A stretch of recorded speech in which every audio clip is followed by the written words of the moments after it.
Hello everybody and welcome to Clay Pigeon for your Alpha Live stream of round 4 of the 2021 British Universities Karting Championship, coming to you from Clay Pigeon Kart Raceway in Dorset, midway between Yeovil and Dorchester. We are at one of the fastest circuits on the calendar. We had round 3 earlier today and now we are going into our second round of the race meeting. 0.8 kilometers around this fast, somewhat old school circuit, but that's why we love it so much. Provided some great racing in this morning's round, in round 3, and we're looking forward to much more of that. The weather, it's actually slightly clouded over compared to this morning and got a little bit chillier. Wind of 8 miles per hour. Still a nice low chance of rain, but this is Clay Pigeon, it is at the top of the hill, so these things can change. But yes indeed. My name is Howard Mitchell, I'm from Double Dash Motorsport Media, and I am as ever alongside Andrew Mather in the comms box as the flags are at half-mast here, of course, in commemoration of His Royal Highness Prince Philip. But it's great to be with you, and let's kick things off with a reminder of a lap of this Clay Pigeon circuit with a hot lap narrated by Anthony Jordan.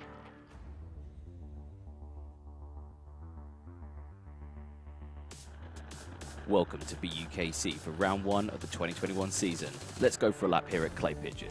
We start the lap off with Billy's Blind, 2 right-handers, very fast and very key to get a good exit out of here and to not get yourself into a crash at lap 1.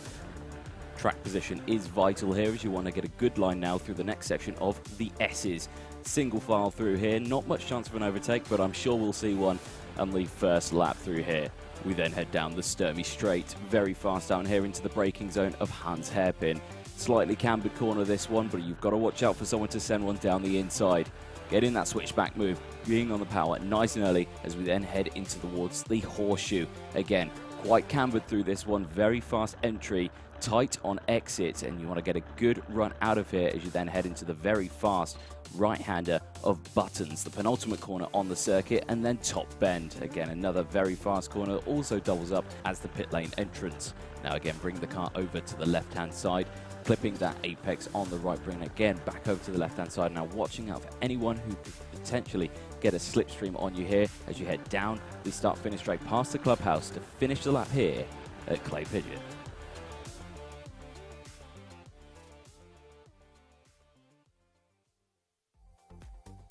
It is a great lap of this Clay Pigeon circuit in Dorset. As I say, my name's Howard Mitchell, I'm from Double Dash Motorsport Media, and I am alongside my good Double Dash friend, partner in crime, shall we say, Mr. Andrew Mather. Andrew, how are you doing coming into this afternoon's round? Very good.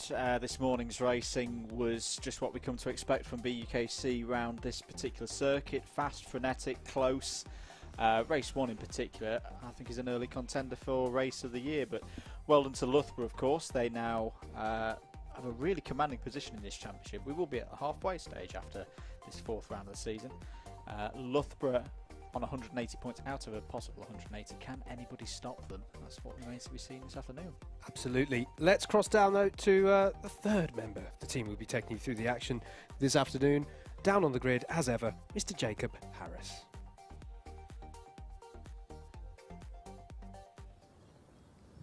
Thanks, Howard. Love you loads. We're at the back of the grid for this one. I thought I'd start at the back for this one and speak to Mr. Sam Rowling. Sam, you've had 2 races already today. Yeah, I've done one for the A team and one for the C team. We haven't got quite enough numbers to do in the C team. Why have you not got quite enough numbers today? Don't know. Rory Smith left the club in a pretty bad way last year, so he should also be working now, but he's watching this. Yeah, let's all blame Rory for that, but you can do a job from the back, can't you? Yeah, we'll have to see. It's all about picking the right line on the first few laps. It's been a bit of carnage earlier today, so yeah, I just have to keep it clean. Well, all the best for that. I disagree with the statement about there being carnage, but you know, we'll see how it goes. Michael Group, what can you do from the back of this grid? Hopefully a lot of damage, in a good way. Yeah, by that you mean gain loads of places, yeah? Of course. Cleanly? Yes, of course. That's what I like to hear. Let's have a wander down, see who his competition is. I've seen 2 race winners, actually, out here already. I'm going to have a quick chat with Matthew Graham on my left for Yui, because he struggled earlier in race 5. Mr. Graham, struggled in midfield in race 5 earlier, didn't you? Yeah, it was chaos that race, just getting in so many incidents, but you know, I had a good round at PF and I'm still confident for this one, and the team just had a great round in the last round, so yeah, I'll give it all my best. Have you learned any lessons from race 5 earlier? Things you shouldn't do around here?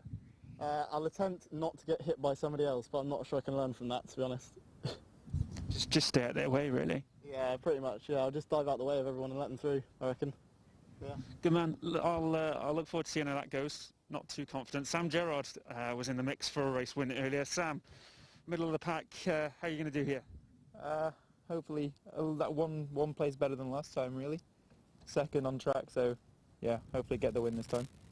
Looking forward to seeing that, but challenging him further forward is 2 of our race winners from earlier. First of all, Mr. Piers Pryor, who found himself with 2 gold medals with Loughborough in the round earlier. Piers, some strong competition in this one. Can you win again?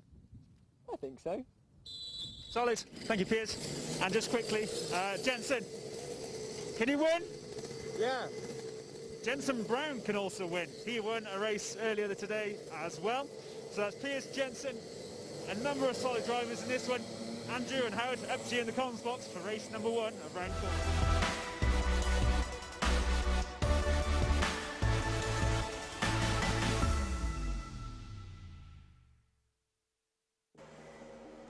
Thanks, Jacob. Let's take you into our grid then for race 1 of round number 4. Nottingham Trent A's and Edward McDade will start this one from pole position with Benjamin Watkin alongside for Loughborough B. Oxford Brooks D has Ethan Jones and Birmingham B have Jinyan Zhao for them on row number 2. Row 3 is going to be Warwick B's Paul Francis and Nottingham Trent C's Roberto Pereira. Row 4 is going to be Swansea B's Simon Withers and Loughborough C's Chris Hancock's. Then it's going to be Loughborough A's Piers Pryor and Exeter A's Jensen Brown on row 5. Row 6 is going to be UWTSD A's Callum Evans and Sam Stevens for Warwick A. Cambridge A have Sam Gerrard and Cardiff A have John Ratcliffe going for them from row 7. Southampton A's Chris Sheffer and University of East Anglia A's Oliver Greetham go from row 8. Then it's Brighton B's Alex Mitchell and University of West England's Matthew Graham on row 9. Row 10 is Sheffield A's Alexander Smith and Oliver Yule for Nottingham Trent B. Row 11, it's Swansea A's Joe Hockwad and Jack Moulton for Leeds A. And then it's going to be Nottingham A and Newcastle A on row 12.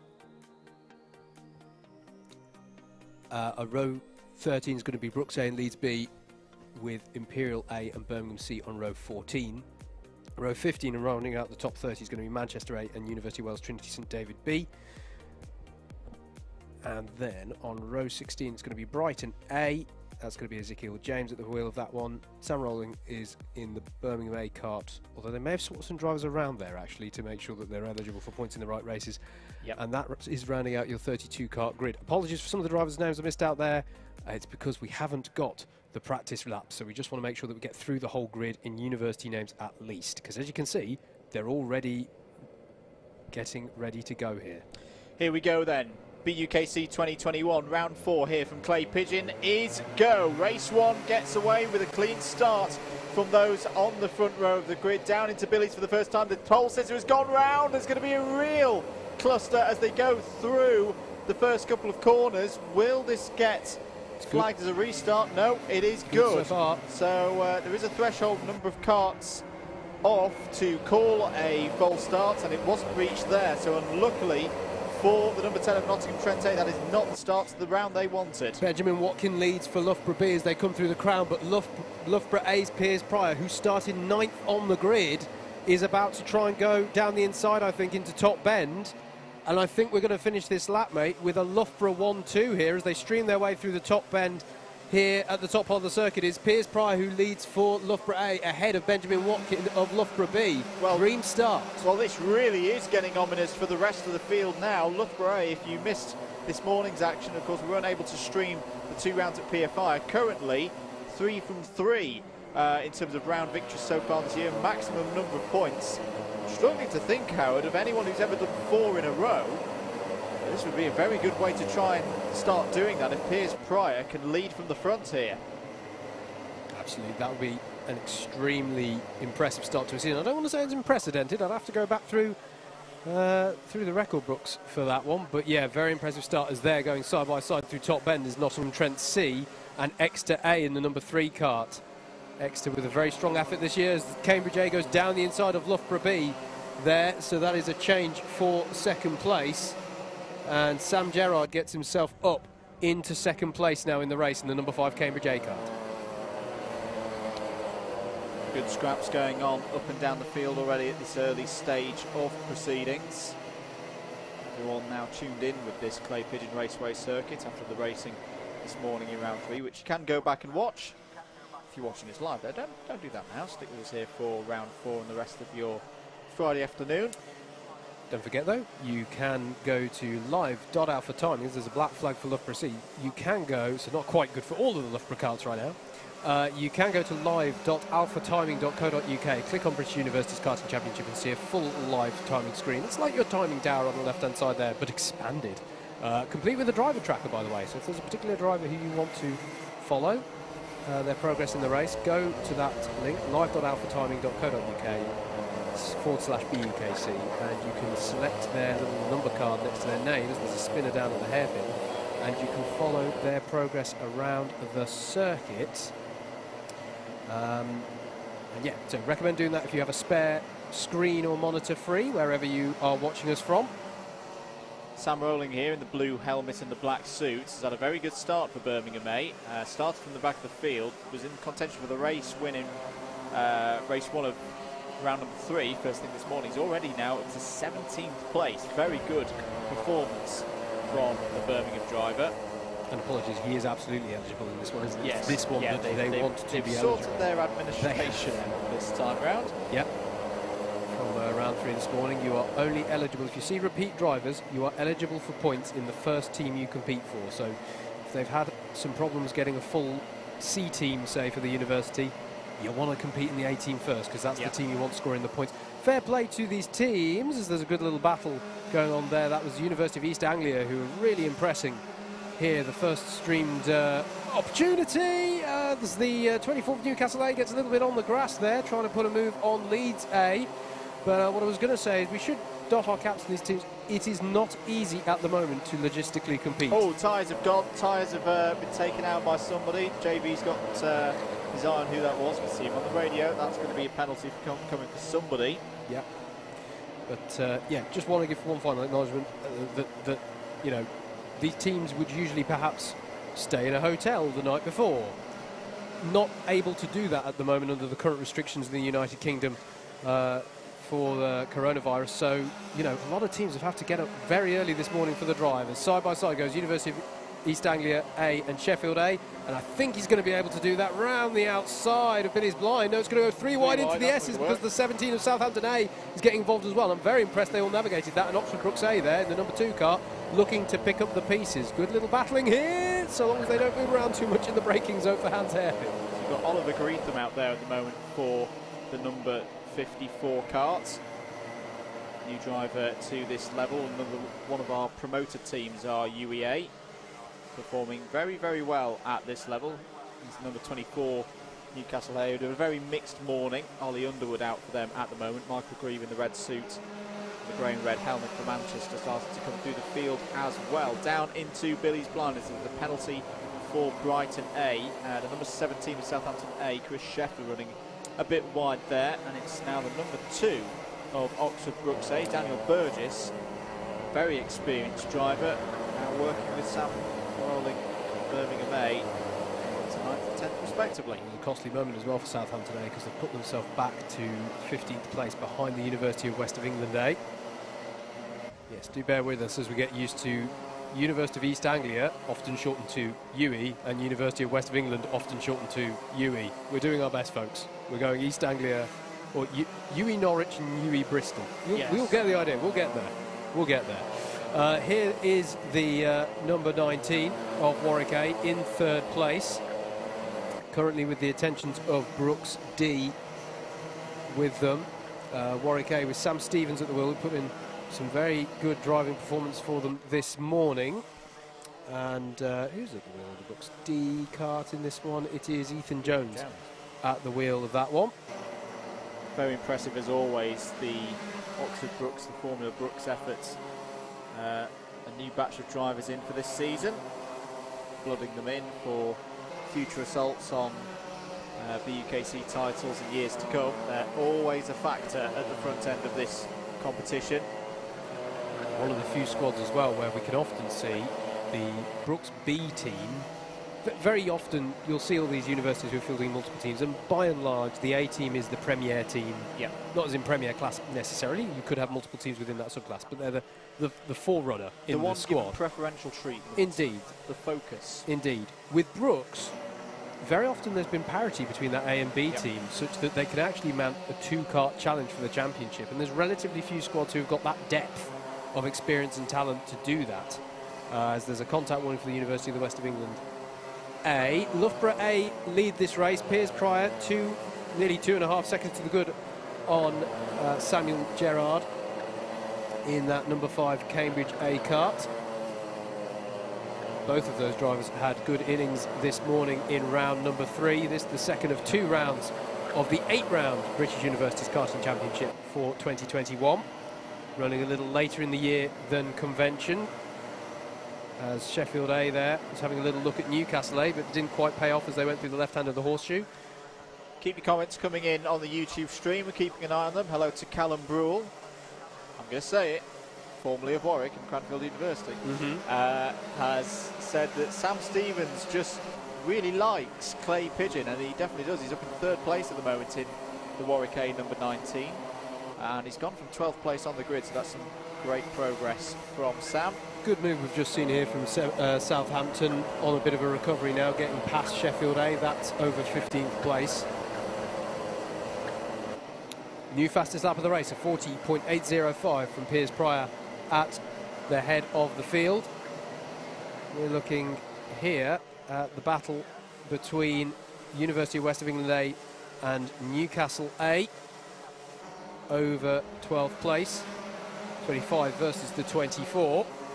And bear in mind, folks, here that by and large the number of the kart represents somewhat where they finished in the championship last year. There are a few times when that changes and such, but that gives you a rough idea of what standard they were on last season.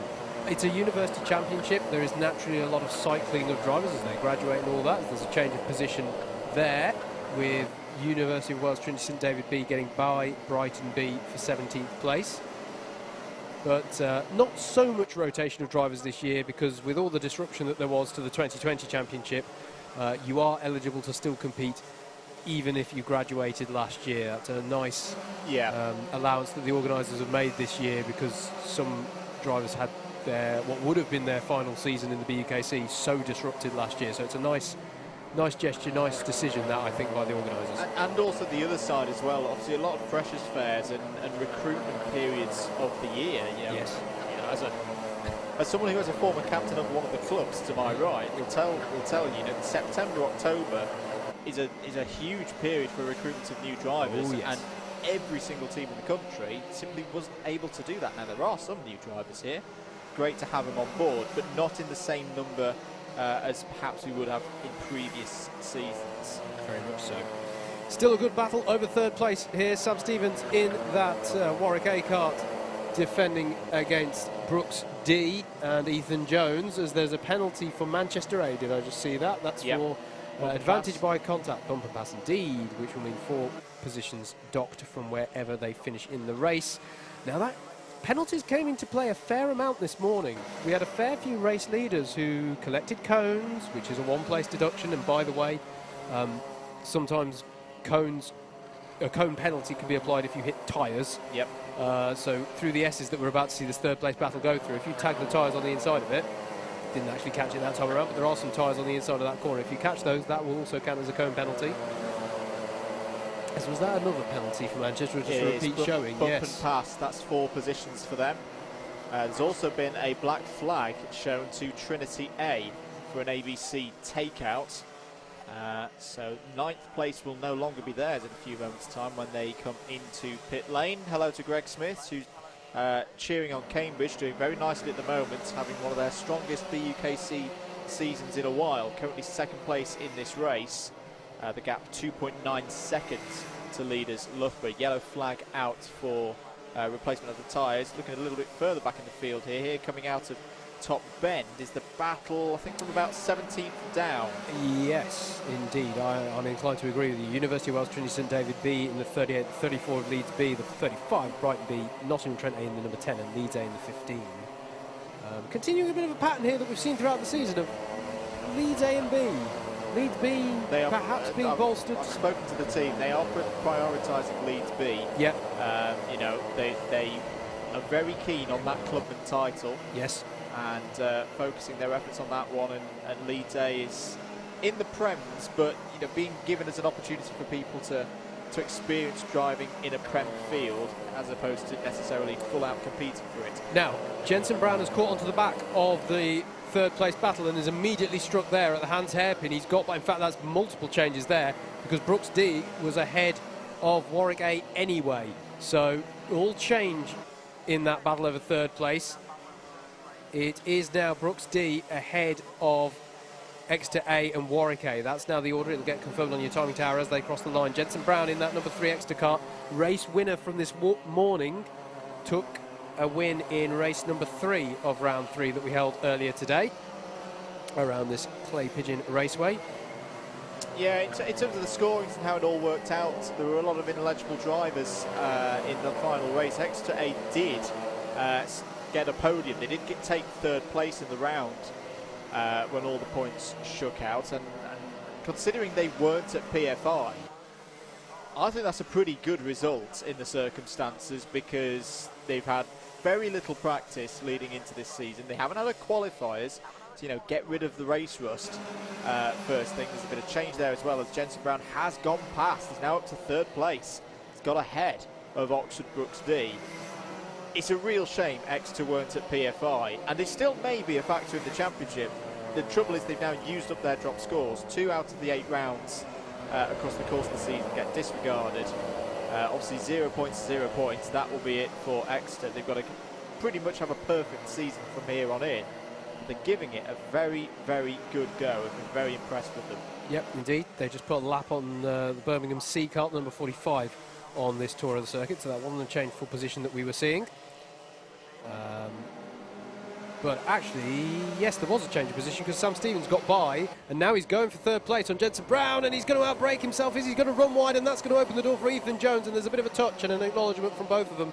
That was maybe a bit ambitious from Sam Stevens there. He went for it, and it did not pay off, and he's dropped himself back down to 5th place. Good little battle here, and one shouldn't discount Ben Watkins in the number 14 Loughborough B car, who is closing on to the back of these 3 as they fight. Still, Piers Pryor, who leads this one for Loughborough A, out front by 4 seconds from Samuel Gerrard, who is himself 5 seconds up the road from this battle that we've been watching for a fair old while, but it has been a very entertaining one. There are plenty of other good battles there. I can see just on the timings that Swansea A are leading quite a train of karts, having a good battle out there with Newcastle A, University of West of England A. Here's your race leader, Piers Pryor.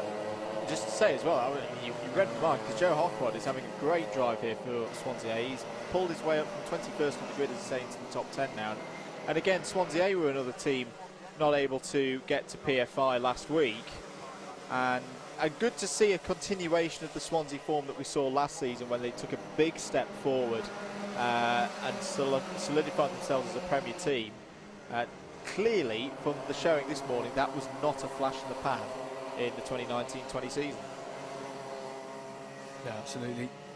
This might have been the opportunity for Sam Gerrard in the form of Piers Pryor in the Loughborough A car, catching onto the back of the traffic, but he has dealt with that traffic very well, and there's now some 6 or 7 karts between himself and the second place Cambridge A kart. So managing the race very well here is Loughborough A's Piers Pryor, as we would expect from a driver of his experience. Racing very, very well at the moment. He's formerly raced in the BRDC Formula 3 Championship, of course. Ooh. And problem for Matthew Graham.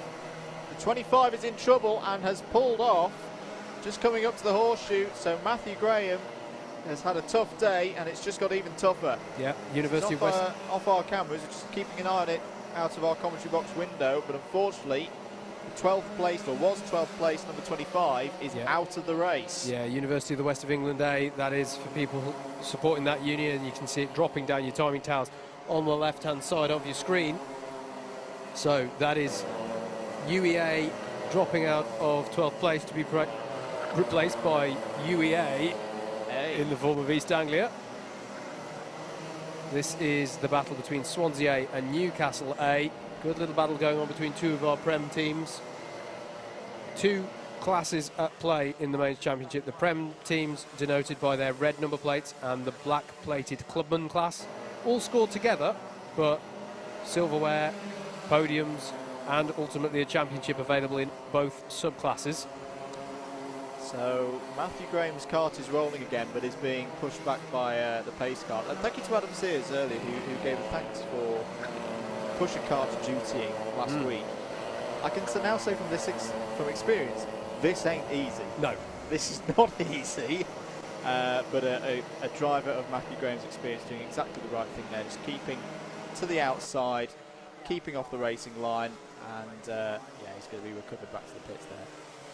Joe Hockward still ahead in that Swansea A car, ahead of Newcastle A's Ollie Underwood in the 24. There's been a change for third place though. Exeter A have got back past Warwick A. So really good stuff at the well, throughout the field, but Jensen Brown has got back past Sam Stevens for that position.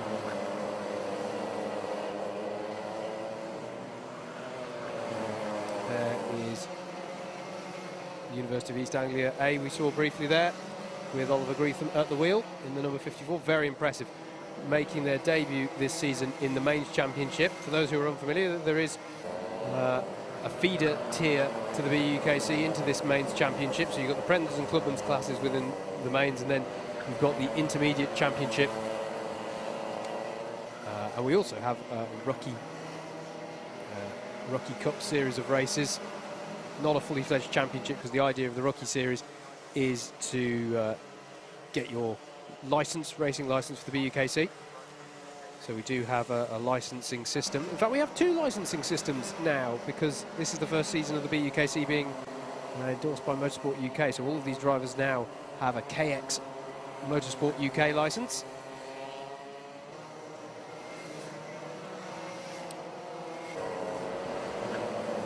Jensen Brown in the number 3 Exeter kart now has broken the toe of Warwick A and Brooks D. So here is Sam Stevens in the number 19 Warwick A kart, ahead of Ethan Jones in that 26 Brooks D. Brooks D currently, I want to say, yes, I'm right, the highest placed of our Clubman karts. So they're looking at the moment good for scoring some decent points, and actually it's quite a way back to the next Clubman class kart, which is Birmingham B down in 11th spot, who are having a good battle actually with fellow Clubman kart University of East Anglia. So good little battle to keep an eye on that, the one over 11th place. Just looking who's in that Birmingham B kart in this one. Meanwhile, it's meme time. It's that stage of the afternoon. We've just had a tweet. You can tweet us at Double Dash MM from at the BUKC, which says Andrew and Howard trying to commentate on UEA and UEA at the same time. The quote from the chosen one says, "I prefer not to speak. If I speak, I am in big trouble." That's very good. Yes, we do. It's Junyan Zhao in the Birmingham B kart for them in this one. Co-penalty for Nottingham Trent A. That'll be a place deduction for them at the end of the race. 4.5 minutes of this one to go. Still Piers Pryor doing a very, very good job, and it was all really down to that first lap, wasn't it, Howard, where he cut through the field. Jensen Brown continuing to work his way through the back markers. Closest battle at the moment out there, certainly the biggest train of karts, I think, is the University of Wales Trinity St David B in the number 38 in 16th place. Not sure if you can pick this one up, but it's a right train of karts that are, I'll keep my eye out for them. We're still looking at third place battle working their way through some of the traffic. But yeah, it's just starting onto a new lap now, is this quite close battle in amongst the mid-pack. We've got a request from Luke Devon and more Birmingham info, please. That's absolutely fine. We can't be accused of bias if people are asking for it. I agree. Sam Rolling's having a fairly lonely race, to be honest. He's in 8th place now. He's worked his way from the back of the field. Birmingham B having a strong one in this one as well. In 11th place, the number 40.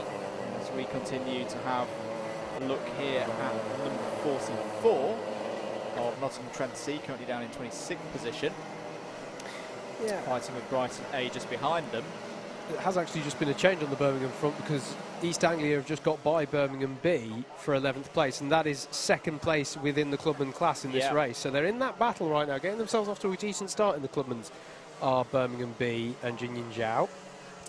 Birmingham C, just to round out the Brum UBMRC roundup, 30th place for Birmingham C at the moment, and at the wheel for them is Ismail Khairatri. Indeed, Sam Stevens was all out of shape through the S's there, trying to negotiate the traffic as there's a spinner up ahead. That's not who I think it is it? It's not, no.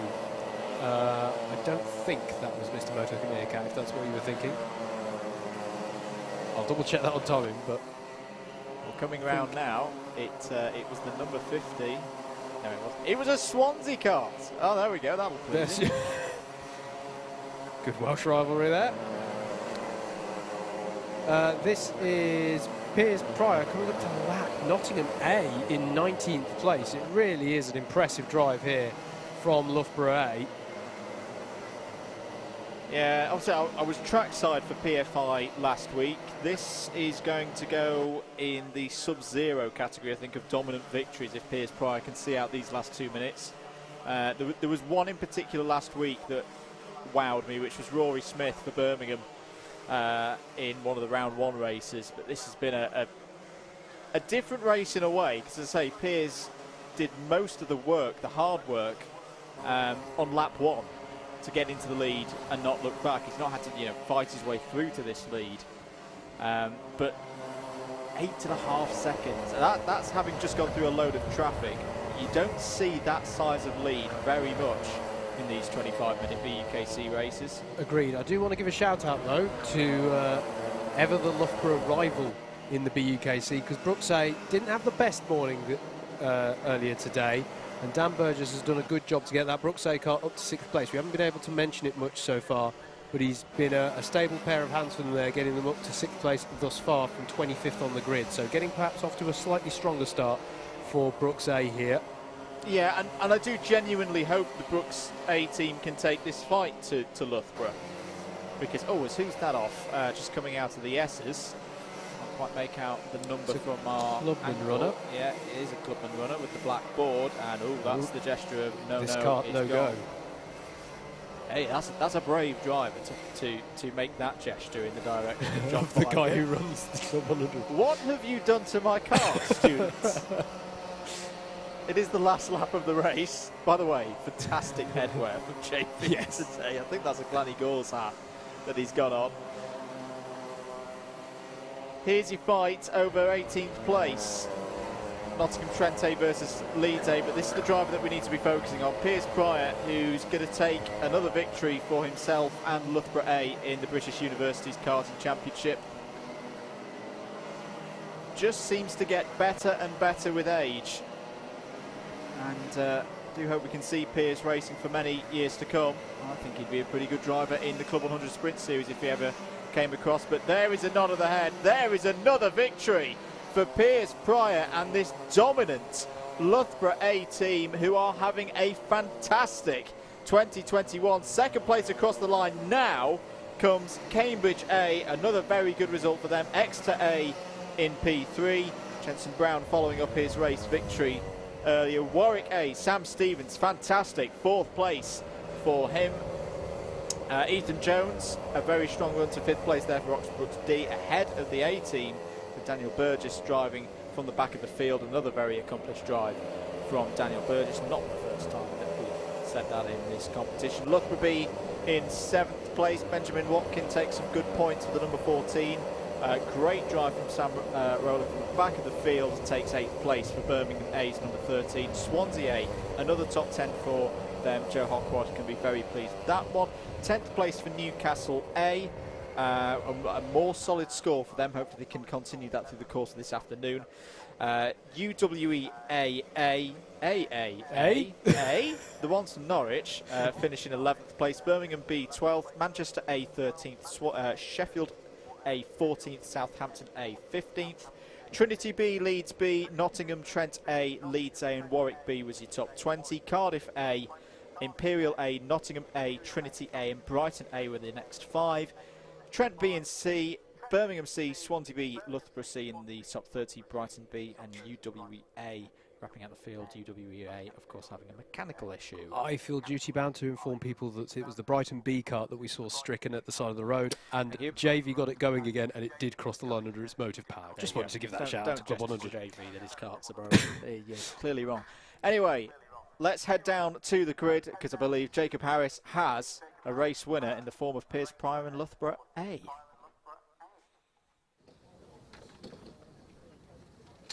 I love how you said believe, Andrew, as if you couldn't see me stood here right next to this bright pink helmet from your vantage point in the commentary box. Piers, second race winner of the day. Yeah, that was good, isn't it? That was all right. I enjoyed that. That was the start when honestly could not have believed my eyes when I went around the first corner and I got a wallop from behind which walloped everyone else out of the way. And I came out in second and I was like, oh, that'll do. I couldn't believe it myself because I missed the start of every race getting off the grid for live stream. As soon as I tuned in, you were at the front. No commitment, mate. No commitment. I do my best, but there's a long train of carts coming through and I have to stand in the middle of them patiently whilst I hand back to the commentary box. Yeah, that was good fun. Good start to the afternoon. Let's hope the lads can continue on that.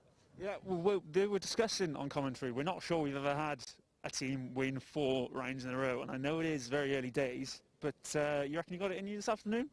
I think the boys have been driving very well, so there's no reason why not. We'll give it our best shot. Let's just hope for no unforeseen circumstances going forward. So, yeah, all good. Congratulations, Piers, and all the best for the rest of the day. Cheers, mate. Thank you. Piers Pryor there, 2-time winner today, and Loughborough looking very, very good in terms of the championship. They've won the first 3 rounds this year and put themselves in good stead for round 4. Drivers from race 4 are heading race 4. It's round 4. Thank you, Jimbo, for doing that. Calling it race 4 and making me repeat you forcefully. Race 2 is gridding up. Here come the drivers now through our one-way system employed due to COVID. We have all the drivers exit the grid and then all the drivers enter the grid so as not to keep too many people in the same area at the same time. You'll also notice that I'm wearing a face mask. Face masks are mandatory on site unless you are wearing a helmet. And I also have a big pole upon which at the end my microphone sits so that I don't have to get too close to the drivers, which is a shame. But that's the world we live in. Sam Pooley gridding up. We'll have a quick chat with him before he jumps on his car. Sam, just a quick one. 2 very solid races for you already today, one which you were ineligible for, but what can we expect to see from you now? I mean, I'm hoping to do the same again. Starting 23rd this time, so I think it's going to be another challenge, but, you know, I'm up for it, so I guess we'll see how we do. A big ask from back there, but nothing you haven't done before. I mean, yeah, based on past performance, there's no reason to say why I can't, so yeah, we're going to give it a go. All right then, well, I'll let you get on with it. And speaking of why you can't, I'm going to go see if I can find some drivers who might have something to say about that. I'm going to start in the middle of the pack. What's going on? What's happening? Cardera. I haven't got one on me, otherwise I'd lend you one. That's too bad. Try turning it off and then turning it on. All right, well, fingers crossed. We'll stick with you in this pivotal moment. You got it? Is that off? Off now. All right, switch it back on. And that's, how's it looking? Oh, no. SD card busy? What's it doing? What could be more important than this? Well, I'll leave you to it. All the best getting it fixed, but it's terrible. It's absolutely terrible. Jake O'Sullivan's here in the Birmingham cart. Jake, the man in front of you's got a busy SD card. Are you going to take advantage of that and slam one up the inside of the first corner? Absolutely. I mean, everyone knows the biggest disadvantage is having full memory on your GoPro. So There you go. How's your day gone so far, Jake? You did all right earlier on, I think. I remember seeing you pushing for top 5 in your race. Yeah, I finished 7th in the first race from 20th, I think I started. So that's all right, good stuff. However, one of the people in our team was ineligible, unfortunately, due to him racing in the C team. So we finished 17th overall, where we could have finished 4th. What can you do? They should put you in charge, Jake. You're a hero to me. That is true. I'm a hero to me as well, so thank you. All the best for the race. Speaking of heroes, Henry Jackson sat in the cart behind. Henry, how's Nottingham doing today? Not great, I'll be honest. We've had a couple of black flags, a couple of penalties, and then I think we've been taken out in every single race. So, yeah, not the best day, not the best. But your luck's about to change when you win this race, right? I mean, stranger things have happened, so we'll keep our fingers crossed and see how we get through the first lap. You never know. All the best with it. I sincerely hope I see you at the end. Thank you, cheers.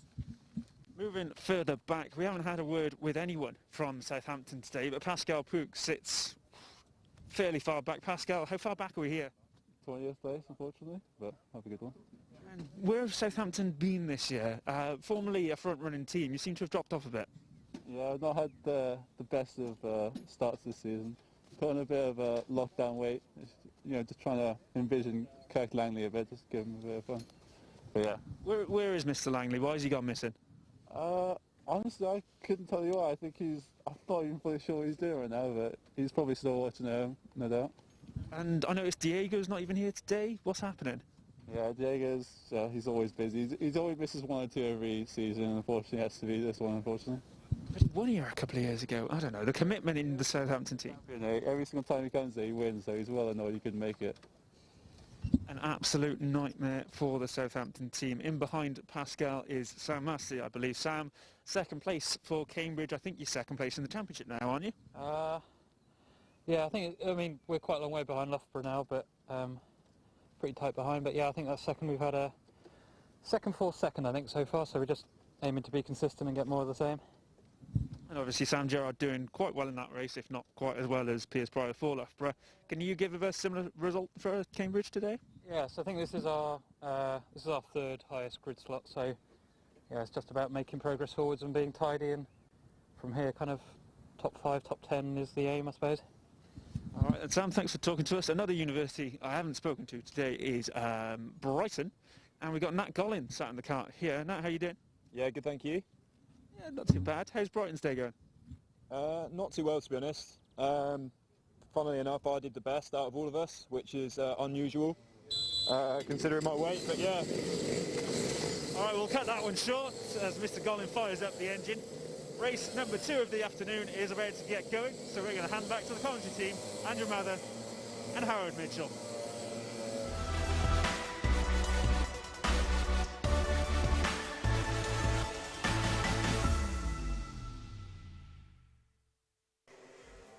Thank you very much to Jacob Harris and his big pole. Motorsport journalism at its finest as always. Here is Howard Mitchell with your grid. Absolutely. So it's University of West of England B's Tom Davis starting this one from pole. Warwick A's Alessandro Brozzoni. Actually, it won't be because I don't think he's made it here today. But Warwick A alongside Brooks C and Newcastle A make up row number 2 with Leicester A and Sheffield A on row 3. Row 4 is going to be Birmingham C and Exeter B with Warwick B and Surrey A on row 5 to round out your top 10. Row 6 is going to be Warwick C and Birmingham A. Row 7 will be Brighton B and Nottingham A, and then it's Manchester A and University of West of England A on row 18, with row 19 being made up of Imperial A and Oxford Brookes B. Brighton A and Southampton A round out your top 20, and there's University of Wales, Trinity St David B and Cambridge on row 11, with row 12 being made up of Nottingham Trent A and Loughborough B. Swansea B and Cambridge B are row 13, with Bournemouth A and University of East Anglia A on row 14, and row 15 rounding out your top 30 is Cardiff A and Nottingham Trent B. Then row 16 is going to be Exeter A and Birmingham B, with Loughborough C rounding out your 33-car grid. We are going around again. Someone has done something that we can call doing a Mitchell, which is either to do lots and lots of races in MX-5s and iRacing to get into a big race, yes, or bin it on the way down to the hairpin. Yes. It's the number 49. There are things called doing it out as well, but that one is doing habitual, I will admit that. I have got out my finest BUKC anorak, sir, and been looking back through the history books. Oh, okay. I've gone back as far as I've gone back as far as 2008 so far, which is as far as I can go with what I've got here with me today. Never been done in that period. The so for at least 10 years? Yes. Nobody's done it? Yeah. Closest efforts are Oxford Brook A, who managed it in 2018, and Coventry A, who managed three in a row in that year. Away we go then for race number 2, but I don't know quite what's going on with Warwick A's driver off the start, but they are now into Billy's blind for the first time in this one. All clear at the moment, heading into, oh no, there's chaos as they go through into the S's. Jacob Sullivan's had to take to the grass, the number 5. Cambridge Cart is involved as well, the number 35 is in trouble and going to be stuck on the curb. All got a little bit messy there, Howard, at the exit of Sector 1. Yeah, start has been called good though, and you're right, it is the number 35 that has been the big loser from that Brighton B with Ryan Denny, who had a difficult race last time, of course, because the car, they had it at the side of the road at the end of the last race until the last lap. So difficult start here for Brighton B. End of lap 1 then. UWE B lead the race ahead of Newcastle A. Oxford Brook C in 3rd. Leicester A have had a good start there in P4. Warwick A down to 5th, but being backed up by their B team in 6th. Yellow flag out. Someone has spun down at lead change. Newcastle A to the front. There was a spinner through Billy's blind as well. I think it may have been the number 27 that has fallen off the road there. Brighton A. So terrible start for both Brighton carts, unfortunately, as there's a black flag for Loughborough B for taking out another competitor. I think that is for taking out Brighton. I'm going to put 2 and 2 together there, because they were 15th and 16th on the road, respectively, at the end of lap 1. Lap 2, Newcastle A, confirmed as your new leaders then. Have had a decent start to this round so far. Took a P10 in race number 1. There's Henry Jackson, traditionally runs pretty well around here. Nottingham A, very un-Nottingham-like. We've always talked about them for years and their consistency, and okay, they may not win as many rounds as other teams, but they're always, generally always there or thereabouts in the top 5, and that's not really been the case so far this season. This could be a big race for Nottingham to try and rekindle some of that form, Howard. Yeah, absolutely. Very, very consistent team. And slightly unlike them at the moment, as we are looking at Leicester A chasing down University of West of England B. I've got a bit, there's a bit of contact of trying to pass on the grass, but that's not going to work, as taking to the grass there is the leader. It's Newcastle A onto the grass, and Brook C aren't too impressed with that, as down the inside goes Nottingham A, and Henry Jackson there. And there's a lot of people unhappy with how that all worked itself out at the hairpin as the front of the field starts to try and sort themselves out. There's the 36 Warwick B cart, who I think they've lost out to Nottingham A in all of that, but they're still in the mix nicely, as is the Warwick A cart actually there, the number 19. So not too much field spread in the early part of this one. I do feel duty bound to just finish by point. To be clear, because I got flummoxed as we were getting underway, as Henry Jackson gets by the Warwick A cart to take Nottingham A up into 3rd place. So 2014, Coventry A managed to do 3 round wins in a row. And 2018, Oxford Brooks A managed to do 3 round wins in a row. That's the highest number of consecutive rounds that I've been able to find. So if Loughborough win this round, I've got a very strong hunch that they're going to set a record. Certainly in the modern era of BUKC. Here's your battle for the lead then. Newcastle A and Oxford Brook C. Oxford Brook C have just set the fastest lap of the race so far. So here we go, battle joined at the front. Newcastle A in the wheel tracks, Brook C in the wheel tracks. Newcastle A going down the inside of the Hans hairpin, and he's made the move stick there. So that is a change for the lead again. Brook C, although bear in mind there are contact warnings aplenty being handed out at the moment, so you might see those graphics come up, as there is a cone penalty for Newcastle A, so they now can't take the win in this one. albeit they've just been demoted to second on the road anyway, as it will be confirmed on your timing towers that Curtis Granger they've is... switched back round, haven't they? Yes, they have switched back round. So Carl Knight leads on the road but has that penalty. Oh, yeah. Curtis Granger second place. Henry Jackson now to third place. But am I right in saying he's got a penalty already as well? Henry Jackson? Yeah. We'll double check. Manchester A, fourth then. Who again are having a very good day so far. James Walkington back in the karts for them. You're not wrong. There is a cone penalty at the moment hanging over Nottingham A as there's a change for the lead on the road. Now BUKC is back to the front, and that's going to allow Nottingham A to have a very opportunistic look. He's going to be on the outside of Buttons, though, so I don't think he's going to make that quite stick.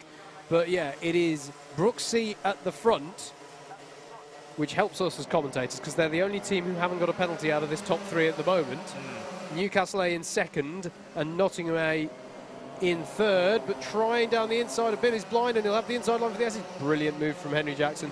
He may have got himself a cone penalty, but mate, he's driving brilliantly, isn't he, for this Nottingham A squad? Also driving brilliantly, Sam Pooley is the fastest man on circuit at the moment. He's currently in 12th place, so he's set a fastest lap, even though he's coming through traffic. Seen him twice already today. Here he is for his third race, his second eligible race for points. And yeah, just keep an eye out for that number 10. It could start to come into this battle because there's plenty of time left to run. Did take a race win in this morning's round, and indeed, he even ran quickly to the podium to accept his medal, to be really honest. It was an impressive sprint across the car park. So 1, 2, 3 all have penalties. So the kart at the back of this train is the one that you're currently seeing 60 points for round 4 being handed to. Warwick A coming into it. Warwick are in a very nice position here, Howard, because they've got 5th and 6th on the road. You get the impression that this top 4 are going to keep fighting, and they are going to catch them. It's going to be interesting to see how Warwick play this. They've got David Macbeth in the wheel for the B team, and Alessandro Brazzoni, if our information is correct, in the A team. We had a bit of a snooze this morning, I hear. Indeed, yes. I believe is he now in the car? I think he's in the car now. Let us know, Warwick. Let us know. Or, Alessandro, if you're watching in bed, hello. You need a better alarm clock. Yes. That was Pascal Pook there in the Southampton A kart. Is catching onto the back of this train of karts we're following at the moment. That's a Warwick, as Andrew say, Warwick 5-6 at the moment. Warwick A ahead of Warwick B, then Leicester A in the number 48 kart in 7th place. There's a penalty for UWTSD B. Thank you, Mr. Brule. It's Joe Perkins. I saw the helmet. It's like, that's not Alessandro. Yeah. So thank you, Callum. It is Joe Perkins in for them at the moment. Another one of the established members of the club who's driven for a few years. Down the inside of the 36 goes Leicester A, who are having a really good day. Really good to see Leicester back at this level. Another one of the teams to come up from Inters, fighting with David Macbeth. There are Leicester 8's Thomas Edwards driving for them at the moment. As in comes the number 7 of Oxford Brooks B. Hello, welcome to the mains. Brooks kart is on the prowl. Aidan Lee driving for them at the moment. Change for second place on the road, Howard. Henry Jackson has got ahead of Kyle Knight. Yes, he has, and that's that's effective between the two of them because they've both got the same penalty hanging over them. So they are having a legitimate battle there. But what's of interest to me is that Manchester have caught up to them quite nicely here. So going to be interesting to see because Manchester, I'm just going to double check what their situation is on penalties. Sam Pooley is definitely on the scene now. He's just got past Corey Richards for 11th place. He caught that into the hairpin. So he's now 4.7 seconds off the lead. Last time I checked, he was 7 seconds. So even though he's coming through traffic, this is all closing in. This is got the recipe, Howard, of one of the top races of the day because we're nearly 10 minutes into the race. The top 12 is covered by less than 5 seconds. Yep. Absolutely, mate. I think this one's mounting up nice. There's a yellow flag as some tyres are replaced on the inside of the S's. But yeah, look out there for James Walkington in that Manchester A kart. He's now caught onto the back of Kyle Knight in the Newcastle effort. So I think we're about to see an earnest attempt to take third place. There it is. There's Kyle Knight in the 24 Newcastle A kart. He has got a cone penalty. Yep. But Manchester in that 20 kart have arrived on the scene, and they're the first kart behind the leader to not have a penalty. Yep. So It's going to be interesting to see what James can pull off here, because at the moment he's already running in third net, albeit he's running fourth on the road. Hello to David Whitehouse, DW Media. Are penalties time-based or position-based? All position-based. And there is a move for the lead on the road. Fighting back there is Curtis Granger for BUKC. Meanwhile, there's the move for third place from Walkington for the Manchester team. Looks down the inside of the horseshoe but doesn't manage it. Sorry, mate, I cut across that question. No, it's fine. Answer, though. I think it's been answered in the chat by Dakota as well. So all penalties in the BUKC are now position-based. Yep. Used to not be so. A few years ago. Yep. 15 minutes of this race to go. I can't call this one at the moment, Howard, because I'm keeping my eye on Sam Pooley. He's now up to P9. He's 3.6 seconds off the lead. And the more these drivers fight, the more they're going to bring drivers like Pooley into play. Curtis Granger tapping his head there, saying, I want to work with you, Henry Jackson. Let's start to pull out a bit of a lead if we can. It's quite disorganised at the front of the field, and there's a long way in this one to go. Track limit warning for Warwick A. And that's critical, because what are they trying to do? They're trying to catch on to the back of this pack of four. Yep. They want to be a part of this party at the front, and they're pushing the very limits there. Apologies, mate. Who did we find out was in the Warwick A car? Joe Perkins. Joe Perkins. So he's pushing us down, going wide. Wobble. Going wide there is Henry Jackson, and that's going to allow Carl Knight and James Walkington through as James sets the fastest lap of the race on that last tour of the circuit. And down the inside of Carl Knight he goes as well. So that's Manchester 8 up into second place. And now, I'm delighted to say that the top two runners, as far as we can tell here in Coles, don't have a penalty. So it is legitimate. BUKC do have a penalty. Pretty sure BUKC do have a penalty. So they all have cone penalties from earlier in the race. Manchester A is the only clean one so far. And this is really good to see for Manchester. Obviously, they've had Ocean Beach in their ranks for a good couple of years now. Ooh, careful, careful. That was nearly a bump and pass for Manchester there, and they've lost an opportunity for holding second place on the road. Carl Knight nips up the inside, retakes that position. Are you about to tell me that I'm wrong? I'm going to challenge that. I don't think BUKC they've had a contact warning very early on in the race, but they have not had a penalty. Okay, I'll stand corrected on that one then. So Curtis Granger's lead is legitimate, but it continues to be so close at the front of the field. The top 10 covered by 4.2 seconds at the moment. The top 8 covered by less than 3. And we're not even at the halfway stage of this race yet. There's a spinner in the horseshoe, just to let you know. I think it may be the 41 of Imperial A. We'll try and track that through on timing next time by. Apparently Curtis loves Clash of Clans. Good. That's good. It's a good pastime to have. It was the 41 of Imperial 8. Fighting up the inside, Carl Knight tries to retake the lead on the road side by side as they come off the horseshoe. Curtis Granger's done some great defensive driving in this race. He holds on to position. Henry Jackson's now nipped through. He's back to second on the road. We are now at the halfway stage of this race. So, BUKC leads, Nottingham A in second but have a cone penalty. And Newcastle A in third but have a cone penalty. Manchester A fourth don't have a penalty. And as Andrew just very astutely pointed out to me on timing, Nottingham Trent A and Sam Pooley in fifth place have caught right onto the back of this. He's got through the Warwick carts, didn't even spot that one. Yep. He got through it so efficiently. And now Sam Pooley, who has been lightning quick today and will be points eligible in this race. Yep. There he is in the number 10 cart. Race winner from earlier today. He is now on the back of this train of 4 carts, now 5 carts. He is that 5th cart, and he has got plenty of time left in this race to disrupt if he can find a way through. It's a brilliant battle, and it just keeps on getting bigger, this train of carts. And there's some traffic coming into play as well up ahead, and there's been plenty of developments from traffic today, and that is a challenge for 4th place there. Or 3rd place even, excuse me, because Manchester A have got back through. So James Walkington up into 3rd place, past Carl Knight in that Newcastle A cart. The 20 now ahead of the 24.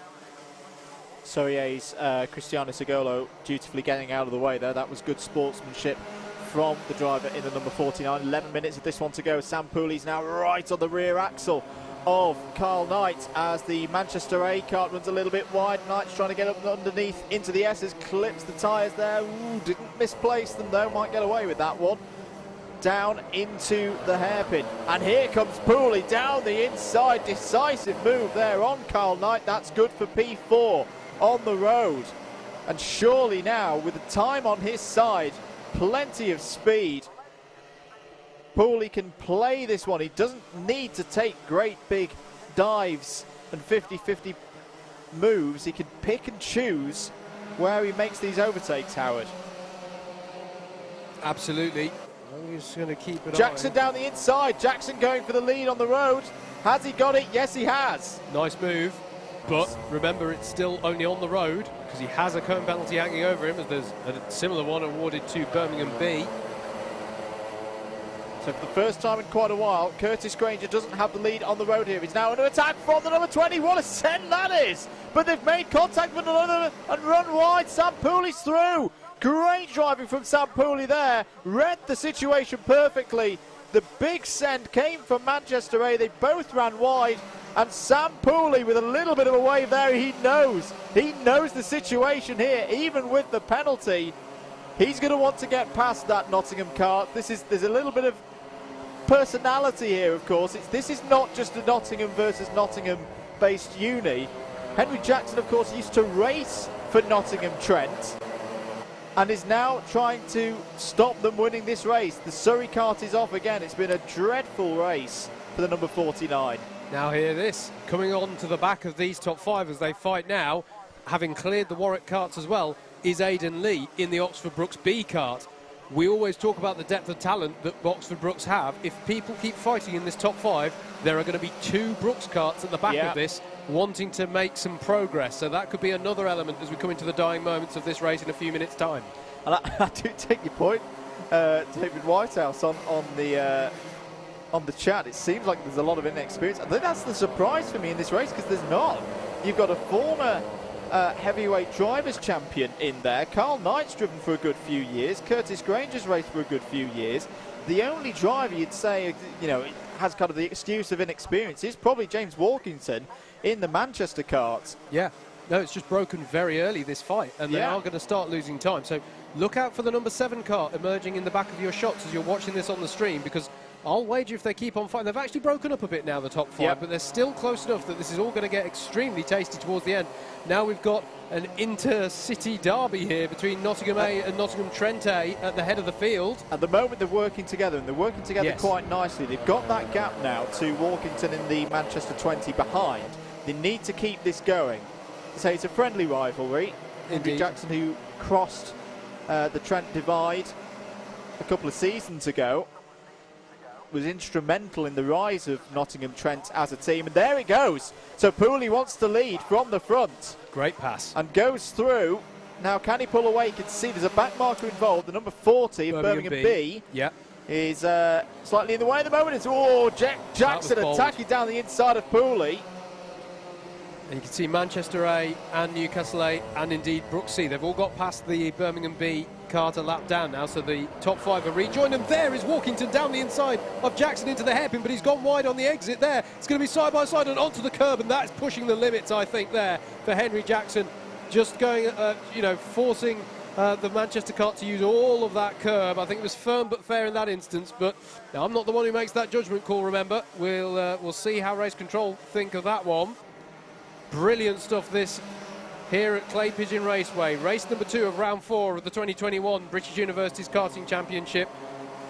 Andrew Mather and Howard Mitchell in the comms position from Double Dash Motorsport Media on your Alpha live stream of this brilliant race at the front of the field here. Henry Jackson is now behind Newcastle. In fact, that's changed over the course of this lap. Kyle Knight at the head of the field, but bear in mind the top 2 karts at the moment both have a 1-place penalty hanging over them. No, Pooley's fine. Pooley's sorry, Trent A, Pooley's you're got absolutely right. Big off. Where is that? That's top end. So that is a long way to be off. It's a clubman's runner. We'll try and capture who it is in a moment. See anyone falling down timing. How do let us know. 6 minutes of this one to go. Back towards the front of the field. Here is the battle for second place on the road. It's the 24, the 6, and then 12 20, so it's still this group of 4. Yeah. I mean, Sam Pooley is gone. He's on another planet today. There's a great switch back there by Henry Jackson. Can he hold it on? Can he hold that position? No, he can't. Carl Knight retakes it back. But Sam Pooley, it's a toss-up for me at the moment between Piers Pryor and Sam Pooley for driver of the day. It's Brighton B, by the way, in the wall, who have got going again. So there they continue to circulate. Fair play to the cameraman, who must have got a bit of a shock as the cars arrived on scene. But yes, you're absolutely right. What threw me off about a lap ago was the fact that Sam Pooley has broken away so effectively from this group. So it is a battle over second place.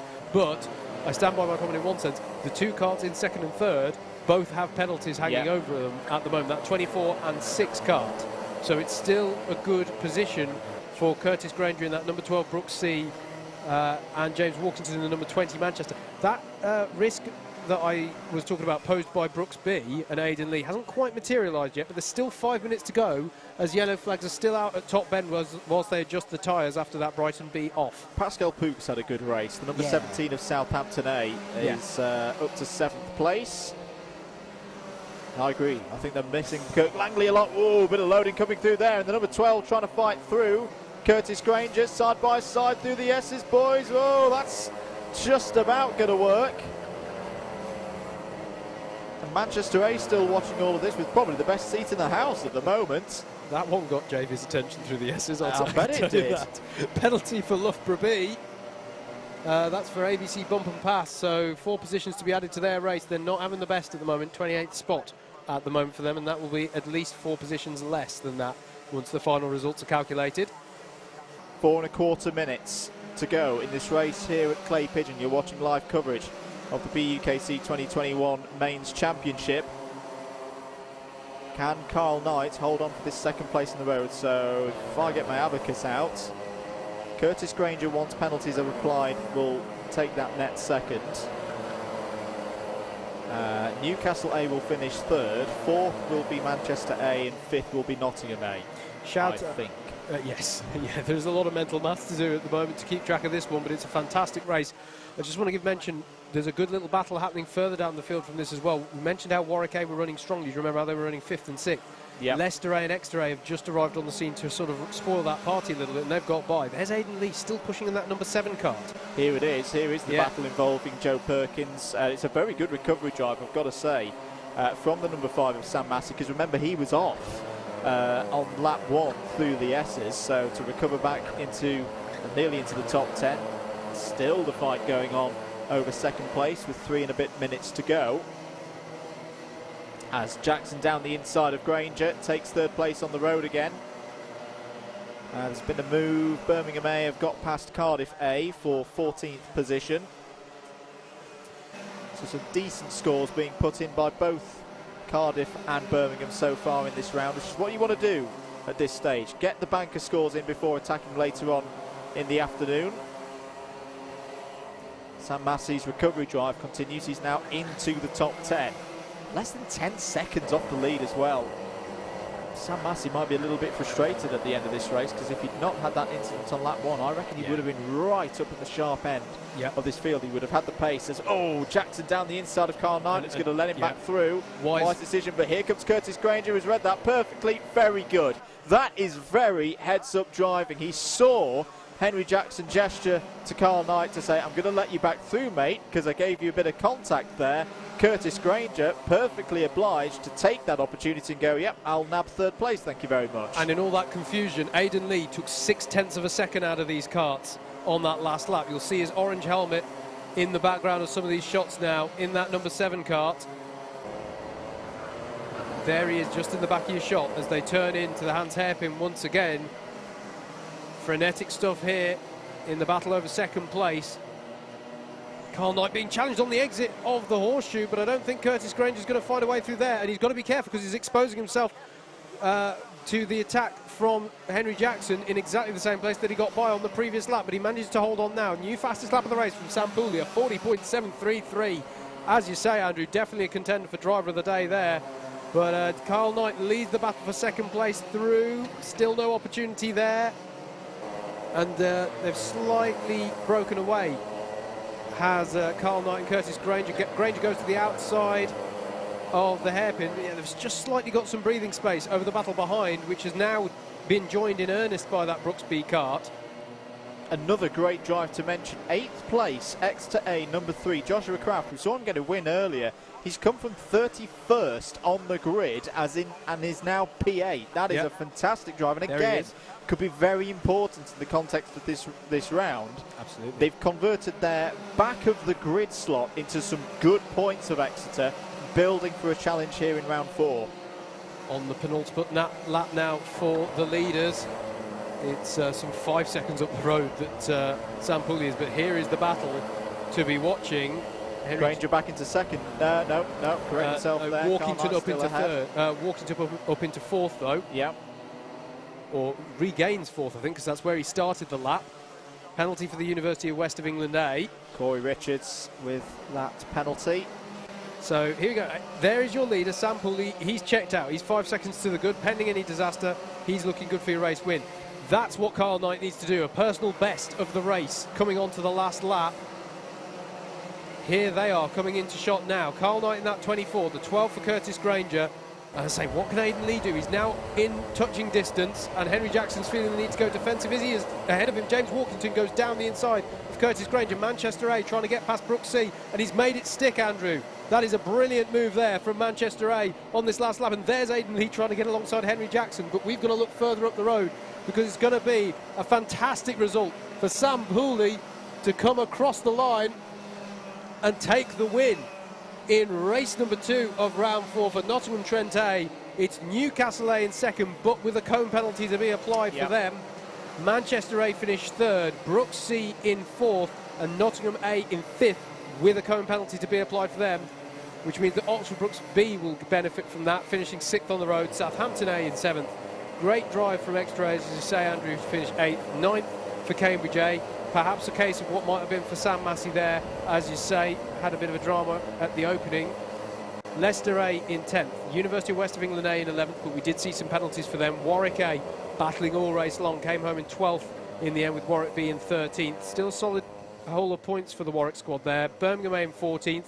We saw drama for Jake O'Sullivan near the start as well. Maybe it's a case of what might have been for him.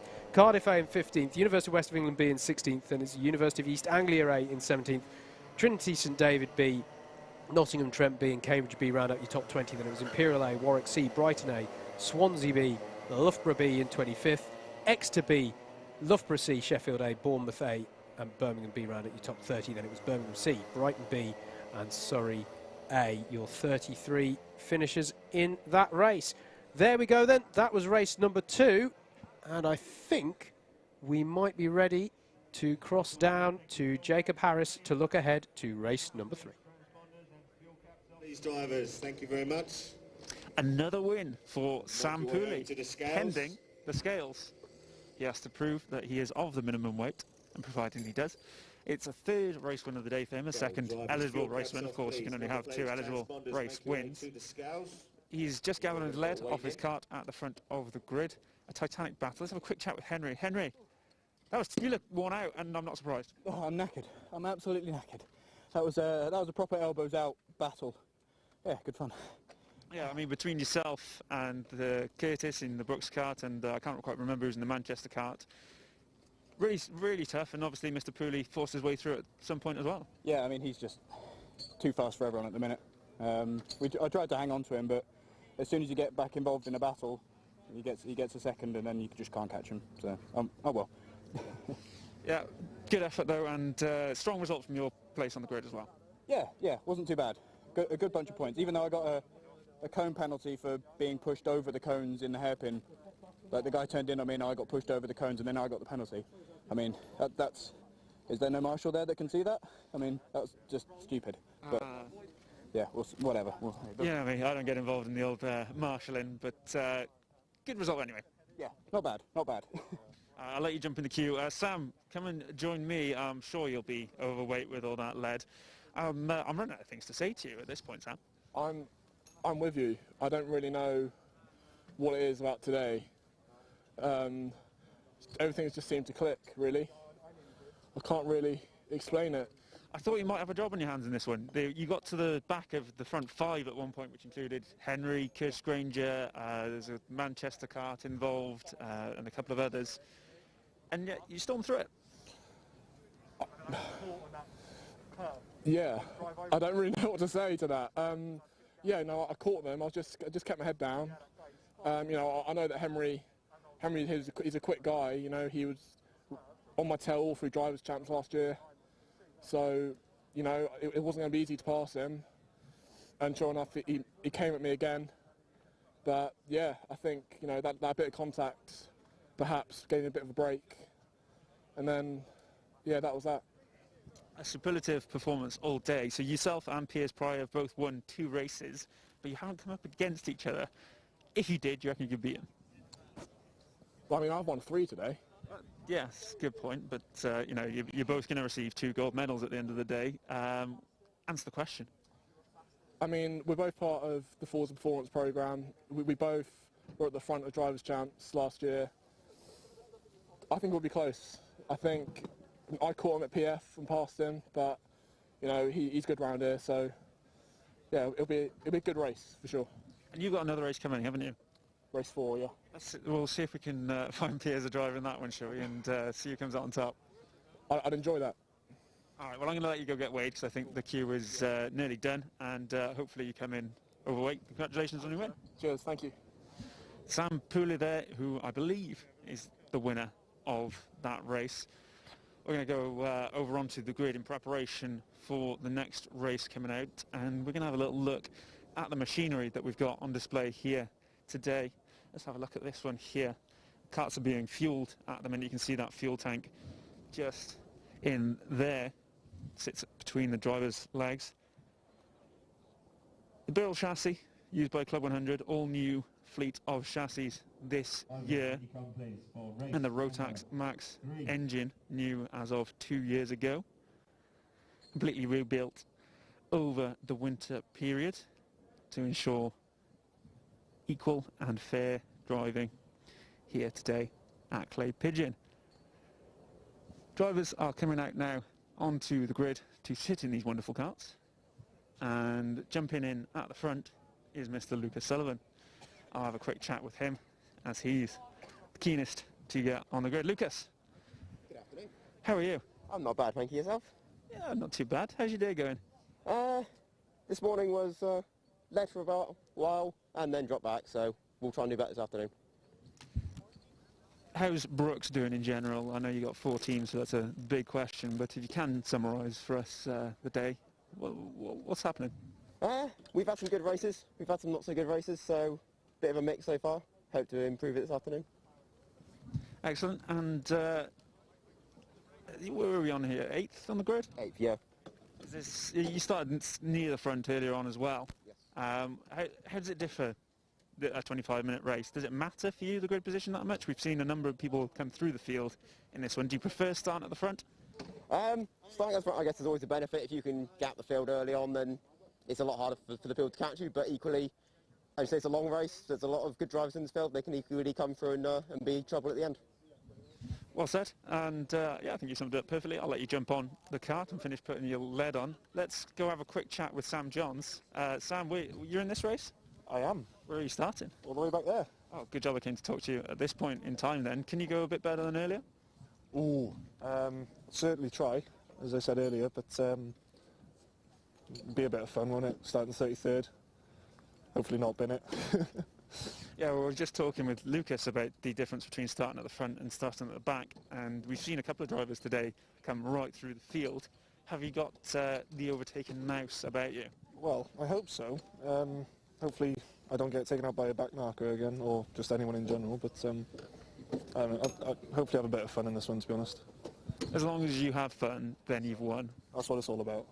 I'll let you get to your car and speak to you later on. Let's go see who's on pole position for this one. I think it's Charlie Lamb of Nottingham. Charlie, how are you? What's that? I said, how are you? Not bad. Not having a great day so far. What's wrong? Just everything can go wrong is going wrong at the moment for us so far this year. But yeah, we'll see what happens now in this race. Maybe this is the one that breaks that streak. hopefully we'll see. There's quite a lot of strong drivers in this race, so it'll be a tough one hopefully, but we'll give it a go. Anyone in particular you got your eye on that I should go have a word with? We've obviously got Oxford Brooks there starting. I think Birmingham alongside us are often fast. But yeah, and there'll be some other ones coming through from the back, I imagine, as well. Well, I'm going to have a wander down and see who's there, but you have a good race. Cheers, thanks a lot. Charlie Lamb there of Nottingham University. Let's have a quick wander back then, see who he might have been talking about. We've got number 10 on our right-hand side. I'm going to remind myself of who this is. Who we got? Lucas from Nottingham Trent. Lucas, good strong win for Sam Pooley in that one. Can you match that? I hope so. I mean, I had a pretty horrendous first heat. I sort of got fired off at a horseshoe, so hopefully I can sort of make up at least a good 5 positions, I reckon. Cleanly though, right? Hopefully, yeah. That's what we like to hear. Enjoy your race. And a bit further back, we've got race winner from earlier, Matthew Taylor in the Oxford Brooks kart. Matt, you've given yourself a hefty job to do from here. How are you going to get on? Hopefully top 3, ideally. If not top 5, be all right. Just see how it goes. Good start, and then go from there. Lofty ambitions from a man who's already picked up a medal today. Matthew Taylor for Brooks. Looking to challenge him is going to be Mr. Ocean Bache. Ocean, how you doing? Doing all right. How about you? Yeah, not too bad. This is your first time on some sort of live video format since your appearance on the Chase, isn't it? Yeah, hopefully I don't bottle it this time. Yeah, tell us what happened on the Chase. I'm just not clever enough, basically. It just didn't go well. How much did you get on your cash builder? 3k. And how long did you last? About 5 questions. Who was your chaser? Oh, I've got to do my pedals. Ocean's forgot to do his pedals. Wow. Perhaps failing to prepare was the issue on the Chase as well for Ocean, as he went out to the chaser, didn't even make it to the final round. Hope your race goes better than your Chase did. Bye. Ocean Bache there, star of ITV's The Chase. And Sam Johns giving us a wave as he races off down the...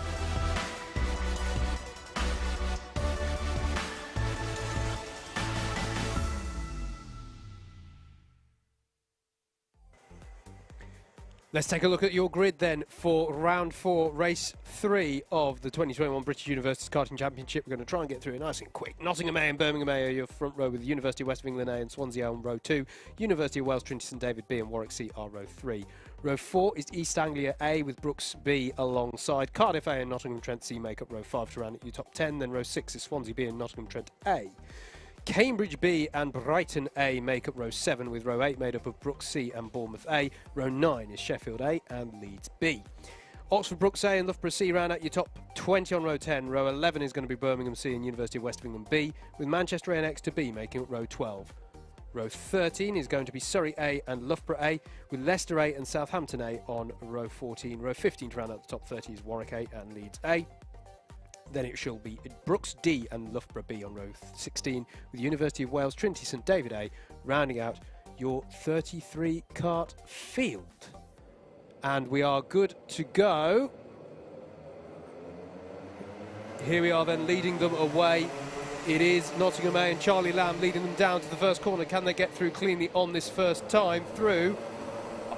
Not really, no. There's a bit of action there. I'm going to very quickly try and drop a bit of it. Oh, and there's chaos down at the hair. The S's. Chaos here. And are we going to... What a way to end. Sorry to have to have rushed through the grid, folks, but I'm joined once again. I'm joined. Andrew was joined earlier. I'm joined by Mr. Moto Meerkat himself, John Radcliffe. Hello, yeah. Hello, John. I'm not Andrew. I am John. Yes, excited for more racing. We've got an aborted start, so we're going to go around again. Absolute chaos at the start of it. I could have put my feet up, could have told you all the drivers' exactly. names, giving you a proper intro, John. Oh, I feel gutted, mate. No, it's okay. It's okay. The racing obviously takes precedent over that. But yeah, have my 2 races today not gone particularly well. So putting all my faith in Josh Ladd in this one for Cardiff A. But very excited to see some close racing again on track, as all the races today have been pretty epic, really close, and some great battling. So let's get it underway again. Absolutely, absolutely. And yeah, the drivers obviously not having the warm-up laps, which is why we have to go through the grids quite so quickly. We will cover drivers' names as they come to the fore through the story of the race. But we can see there some of the karts having to rejoin. How have you been finding it though, mate, this clay pigeon circuit? Good to drive around? What a fun circuit. I mean, doing 2 races one after the other was a little bit difficult on the wrist. It's a very demanding track and quite a fast track, but overall so enjoyable to race, especially with everyone being so close on timings. Just the racing throughout is so much fun. Yeah, well, it is a great track, and as I said to you earlier, I hear all the best BUKC commentators make their debut commentating at Clay Pigeon. Exactly. That's what I heard. Right, are we ready for a race? No, we're not. Yes, we are. Pace car off to driver's right. Charlie Lamb in that number 6 Nottingham A car will lead them away. Birmingham A alongside. Here we are, heading down to Billy's Blind. Is it cleaner this time around as they all come through for the first time? 3 wide, 4 wide. But crucially, all pointing the right direction. Lucas Sullivan goes straight across the grass at the S's, very high speed in fact, and there's a driver spinning round at the S's, but it is going to be called good. I think it's nowhere near as many karts stricken as last time. We'll try and monitor who that is, who's at the side of the road. It's still Charlie Lamb though in that number 6 Nottingham A car. That stricken kart has got back underway again. It was the number 38 as the main pack are coming round. That was UWTSDB, sir. That spun around there. University of Wales Trinity St David B. So that was from quite a high grid spot. They were 5th on the grid, so a big opportunity lost there for Trinity St David, as at the end of lap number 1 it is Nottingham A from Birmingham A as they started. Good start for University of West of England A up to 3rd place, and East Anglia up to 4th as well. So good stuff there. Looks to me like Felix Connolly out there for University of West of England. We're already starting to split into 2 kind of smaller packs, with Swansea B leading the secondary pack. There was a lot of loading going on in the first corner, but luckily no one binning it at Billy's Blind. Thank goodness, because that can sometimes be a rather large accident. But everyone's made it through the first couple of laps and getting into some racing, getting into some good little packs. Absolutely, yeah. You can see the drivers ducking their heads down to get as much aerodynamic advantage. Lucas Sullivan there in that Brooks kart, who went straight across the grass across the S. It was a very early decision from him to just go, oh, I'm not getting through there. And it was wise in a way, because if you make a late decision, you might collide with the tyres, or there are actually some bollards as well in the middle of the grass on the S's. As down the inside of University of West of England A goes University of East Anglia. That is a move from the number 54 kart, therefore, and it is Sam Sanders at the wheel of that one with his very Mika Hakkinen-esque helmet there that we're liking very much today. Still Nottingham A ahead of Birmingham A ahead of them. Absolutely beautiful helmet from him, just saying to the man behind him, come on, let's move forward. There's a 2 right ahead of us. If we keep battling, we're going to lose out some time to them, and we want to be in this battle for first position. Absolutely. Charlie Lamb leads then ahead of Benjamin Boros, who this time I'm delighted to say, from the point of view of Birmingham, is points eligible in the race for Birmingham A, which they didn't manage this morning logistically. Always read your rules, folks, to know how that works. If your driver is subbing in on another team, you want to make sure that they race in the team you want them to be points eligible for first in the day. With this top pack just breaking away slightly now at the head of the field. The mid pack is frenetic at the moment as they're coming through the crown. You'll see them towards the back of your shots as they come through top bend. Ducking the head down there is Charlie Lamb, trying to get any aerodynamic advantage he can to try and offset the fact that they're in the zone. Look at this pack that's being led here. Lucas Sullivan coming down the start-finish straight. Brooks B, Trent A, Cambridge B, everyone down to about 12th place. Nottingham's Trent C are in nose to tail here as down the inside goes Cambridge B on that Trent A car into the S's. Great move. I think I saw about 13 karts in that pack. Absolutely epic. Something you only really get in BUKC. It's absolutely fantastic to see. Look at them. All nose to tail, all battling. Bit of gestation there from Josh Lannon and Cardiff, trying to make his way through and stay high up in the positions. But you can see people like Tom Thickpenny there just behind, looking to make their way through. This could be epic. Yeah, and I'm noticing as well, Tom Thickpenny is in this one for Loughborough A. Sam Rowling there is not eligible for points, I think, in that Birmingham C car. And Sam Johns, so disappointed, of course, after he lost out on that win in the last race of this morning's round, literally within the last sort of couple of hours. And he did say in his interview after the race to Jacob, he said, oh, I'll win the next one. He's in a tough field to do that with. He's in a very tough field as there's a cone penalty for University of West of England B. There's Ocean Bache in the Manchester A car. He's right in the midst of this battle there with his Jaws helmet, just getting by there on, I think that might be Brooks C. He's just navigated his way past. Ocean, certainly an interesting one to, should I say, an easy one to spot on the track with that helmet. Yeah. A really, really cool little design, and he's making his way through the field well, someone with some serious pace, but as you say, so many good drivers on this grid. It's difficult to even try and pick them out. They're just seemingly everywhere, all making their way through, and all battling nose to tail, and just having a great time out there racing. Absolutely. I'm just wondering if, it's interesting how there's a lot of prominent names in this one. As there's the 44 of Nottingham-Trent C, as I say, at the back of this train of karts at the moment in the mid-pack. There's Matt Taylor in that Brooks A car ahead of Sam Johns in the University of Wales Trinity St David effort. And yeah, these two, both of these, in fact, they were in the same race, were they not, in that last race of the round. We cut back to the leaders. Don't forget there's a lead battle on here, and there is the move from University of East Anglia on Benjamin Boros in that Birmingham A number 13 kart. Lovely little move there, textbook stuff, and there's the gesture saying let's work together, let's keep on in touch with Charlie Lamb, who so far is putting in a very impressive drive here to hold all of these drivers behind him at the head of the field. Yeah, as you say, doing well, keeping his head at the moment, but he's been seriously pressured by the UEA driver behind. Looks for the move into the final corner, but not going to stick there. Not the best one to go to. Best to slipstream down the straight, try and make it happen. He's going to go side by side, it looks like. Not quite pressuring him on the rear. Can he do anything with Billy's blind? Makes the defense. Not going to happen there. Either going to have to continue following him around for another part of a lap, but he's so close. Something could happen here. Brilliant positioning of the kart, though, by Charlie Lamb there so through Billy's blind. He just did absolutely the right amount to deter any attempt. He is going to go for it there, though. Sam Sanders down the inside. Charlie Lamb's going to try and get the switchback, but he'll be on the outside for the horseshoe. I think that's going to be Sam Sanders' job done. That's a brilliant exchange between those two, but it is University of East Anglia A to the head of the field. Charlie Lamb for Nottingham A now in second. What a fantastic move there. Well planned, as I earlier said. And yeah, he easily made it done. I think he's showing proper pace now, that UEA driver, and looking like he could pull away from the pack. But equally, as we have said before, very fast track, a lot of slipstreaming. So if they can kind of keep in a train here and not battle too much behind, they could keep on the first place and still have a chance to get it later on in the race. But he's looking like he has so much pace. We don't know what can happen here. Stay tuned. Now, what was interesting in that last race was the gloves came off fairly early in the front pack, to the surprise of Andrew and myself, that, it started allowing other karts to catch up.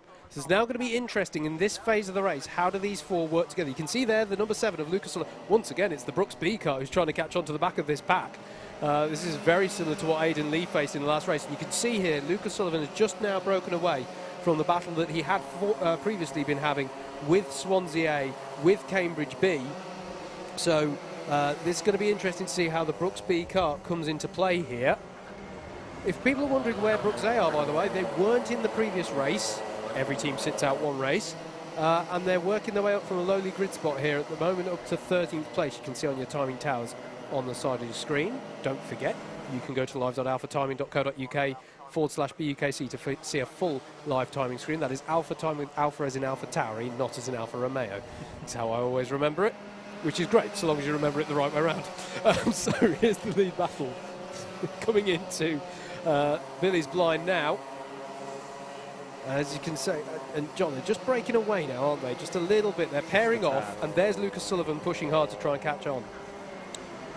Yeah, the number 6 kart, Nottingham A, is managing to stay on the rear of the UEA kart.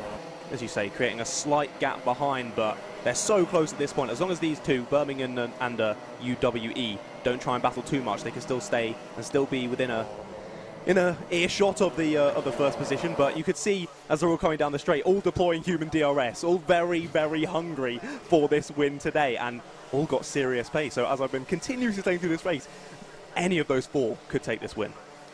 I like that, human DRS. I like that. Bit of Super GT there. Indeed. UWTSD-A, number 11, in 10th place, as behind him, Leeds B fires down the inside of Nottingham-Trent A through Billy's blind and makes the move stick. That's a good move from one of our key protagonists in the clubman ranks here. You can see the black number plate of the 34 there. Number 10 behind him, looking for the move there. I thought he was going to send one, but not quite. Instead, Tom Thickpenny even is going to go up his inside of the number 4 kart. Again, another driver making his way through the grid very nicely. Possibly doesn't have quite long enough to get up to sort of the leaders, but definitely going to get a good result nonetheless. Yeah, absolutely. And this is that pack where they're working their way through and slowly The experienced drivers are just trickling through this this pack. It's a good driving all round from these drivers. We've seen plenty of racing and not too much incident at the moment, which is really good to see. Albeit we did have a full start, but that was just a courtesy, so we could have a bit of a chat. That's fine. Exactly. Matt Taylor here in that BUKC kart in 14th place now. Sam Rowling on his tail in the BUKC kart. Not eligible for points here, but will be keen to work his way up the order nonetheless. Personal bests, interestingly enough, from 3rd and 4th place karts. So they're trying, we spoke about how they paired off earlier and sort of split a bit. They're trying to work together to get back on it, it looks to me now. Yeah, they're going to need to push hard to do that. But I was thinking, looking back at Oxford Brooks A, that they might possibly work together with Oxford Brooks C. They're very close together on track only a couple of laps ago, but Oxford Brooks A have completely pushed away from them. It looks to me like we should pick up this 3rd place. Indeed, here a good pick up on cameras because Lucas Sullivan has arrived on the scene, and look, he's got past both. So it's now Lucas Sullivan in that number 7 Brooks B kart. He had a very good hands hairpin, I think, and good back straight as well. Sturmy straight down towards that hairpin. And he is now up to 3rd place, as is now confirmed on your timing towers. Lucas Sullivan in that Oxford Brooks B number 7 kart is now trying. He'll try and break away, but the two behind him are no slouches around this clay pigeon raceway circuit. Great drive so far from Felix Connolly in the University of West of England A kart, and Benjamin Boros finally, as I say, putting in a good performance for the right team to score points for Birmingham here. Yeah, that Oxford Brooks kart with a lot of pace. Oxford Brooks B past those two, as you say, and now is going to look to hunt down the leaders, but only about 9 minutes to go. Does he have enough time to gain that about, well, from last lap he's gone down from 2 seconds to the leader to 1.5, so it's looking like he might have the pace to catch on to this top 2 battle. So UEA and Nottingham A really need to start looking in their mirrors. Well, if they don't have any mirrors, but you know what I mean. That'd be amazing to see them get a little pocket mirror out. That is not allowed. I just want to make that clear. You know someone would try it. Yeah. Absolutely. Sam Sanders leading then. But this man has spiced things up, hasn't he? Lucas Sullivan. You can see that's the gap. And Charlie Lamb still very much a factor in this. I think this is Nottingham A's strongest race so far today. Maybe didn't have their best round this morning in round 3. We talk so often about their consistency at the Nottingham squad. This is a bit more like it for me in this afternoon's round.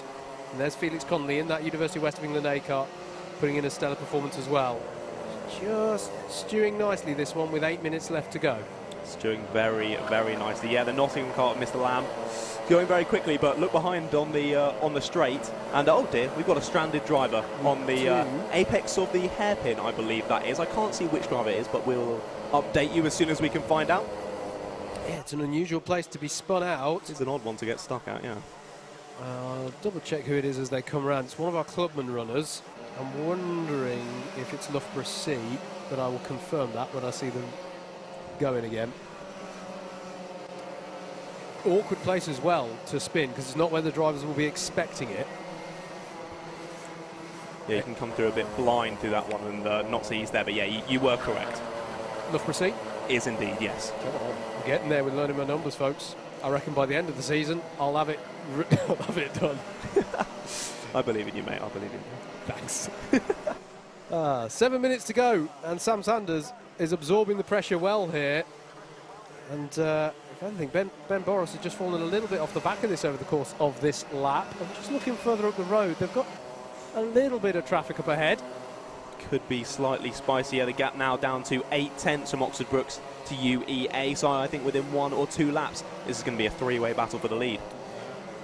Could well be. The next traffic down the road is a tasty battle actually going on between UWTSDB and Bournemouth A over 30th place. They're having a legit fight. They're not obliged to get out of the way. We don't have blue flags here in the BUKC, so it will be a challenge for our lead drivers here. Exactly. That's the great thing about BUKC is that no matter your skill point, you can always find a good battle to be had wherever you are in the field. That's fantastic racing all the way up and down. But currently, we are still looking at this lead battle. Coming down to about 6 minutes left now. Purple lap from Lucas Sullivan in that Brooks B. In fact, very good lap of 40.497. And look, he's right on the scene now. Nose to tail, as you predicted, John. Right, there we go. Get your lottery numbers down. Down the inside goes Charlie Lamb on Sam Sanders for the lead.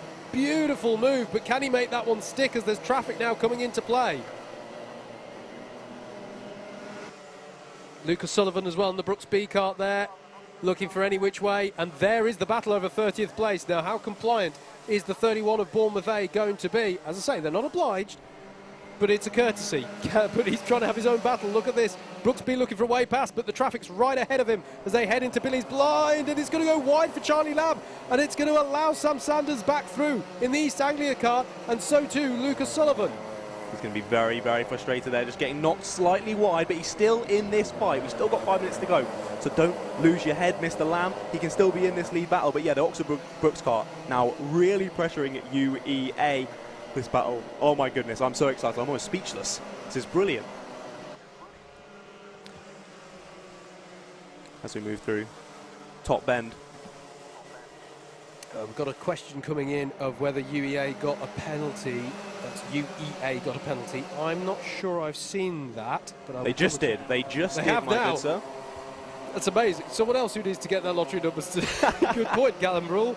Yeah, penalty for UEA. That is huge. It's bump and pass, so it's going to be a 4-place penalty. So Sam Sanders has now lost the win, but it doesn't mean he's not a factor as Lucas Sullivan goes down the inside. He goes wide, and Charlie Lamb in the Nottingham A car is going to get past both of them in one corner. Incredible. What a move there from Charlie Lamb.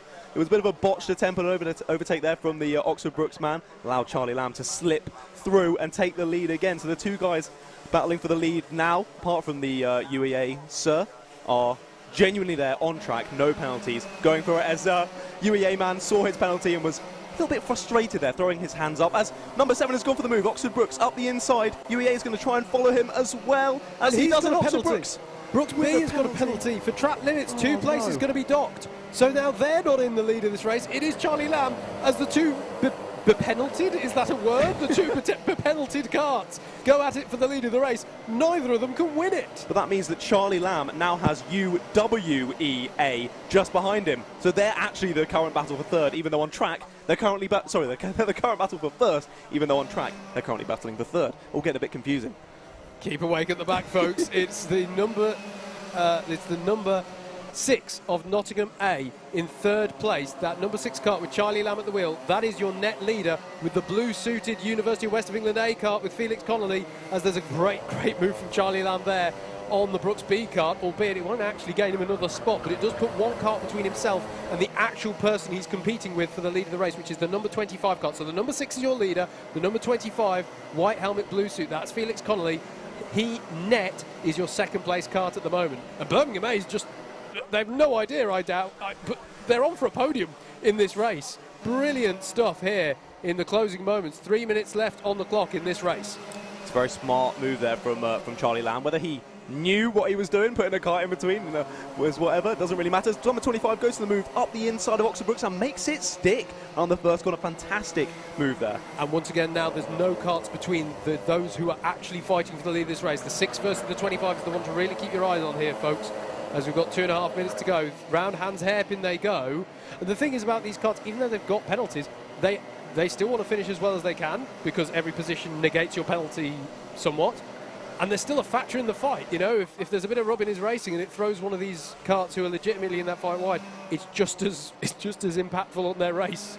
Exactly. If UEA or Nottingham getting a battle here, but actually looking back, it looks like UWE and Oxford Brooks are getting in a battle. Oxford Brooks goes up the inside of the first corner, does the same on him as was done to him on the previous lap, so getting him back there and moving back up into 3rd position on the road, but now again putting a kart in between Mr. Lamb and UWEA. Penalty for Swansea, that's going to be costly for them, running in 12th place for track limits, so it's going to be 2 places deducted.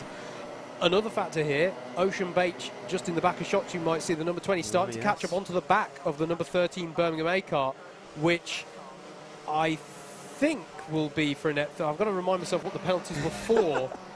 One of them was a track limit, so it's only going to be 2 places for one of these teams up front. But yeah, Ocean Beach arriving on the scene in that Manchester A car and setting personal bests. You can see on his timing tower there, going blue, and Cambridge B's going with him to the party. This is a great finish to this one. How can we forget about Ocean Beach with that incredible helmet? But as you say, yeah, hunting down the man ahead. But yeah, I'm getting pretty confused about these penalties now, mate. I can't lie. Let's just focus on what's going on out on track with Charlie Lamb right up the rear of the UEA kart.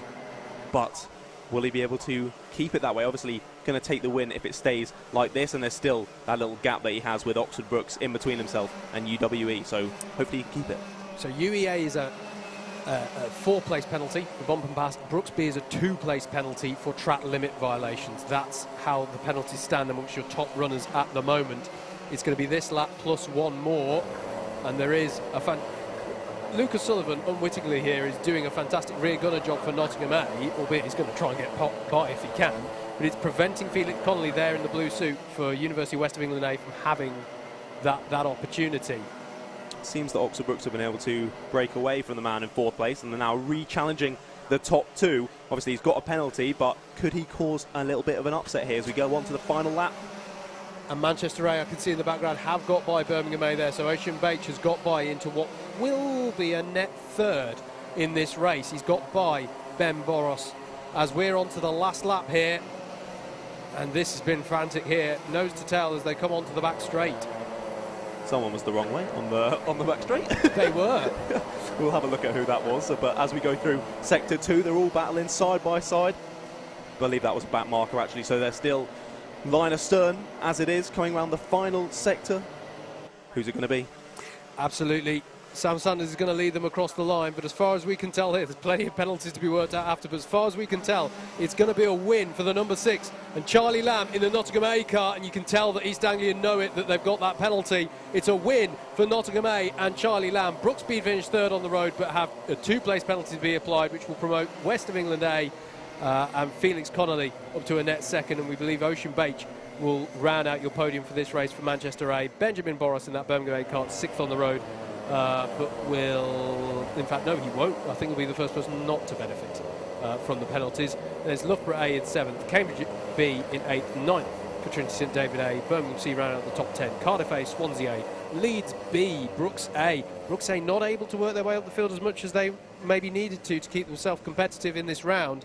Trent A in 15th, Brooks C in 16th, Brighton A, UE, Trent C and Warwick A round at the top 20. Then it was Brooks D, Southampton A, Loughborough B, Surrey A, Swansea B, Warwick C, Leicester A, that's in 27th place, Leeds A, Trinity St David B, and Bournemouth A round at the top 30. There was Exeter B, Sheffield A, and Loughborough C having a little bit of one to forget there, but that rounds out your whole 33 field.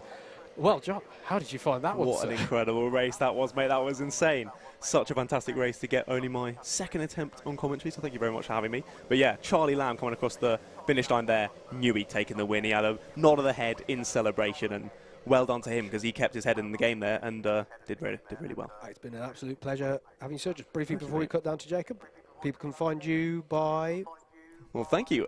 Yeah, I make YouTube videos under the name Moto Meerkat, so if you just search Moto Meerkat on YouTube, you'll find me. Check it out, folks. We're going to cut down to Jacob on the grid, who's going to prep us for race number 4.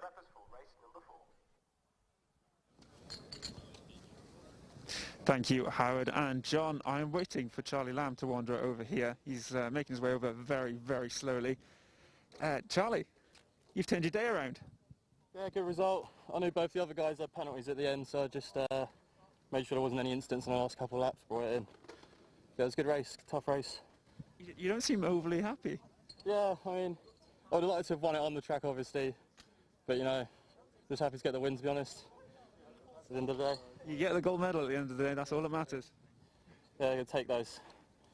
Good man, congratulations on your win. I'll let you go get weighed just to verify it. Yes, thank you. And I did want to grab Lucas Sullivan, actually. I'm going to just run over here and poke him with my big long stick, as I think Luke might struggle for signal. Lucas, come over here a quick second, and yeah, leave your stuff by there. We're the wrong side for Luke, actually. Come through here so everyone can see your gorgeous suit. I want to talk about the Mario Kart shortcut that you took at the start of this race.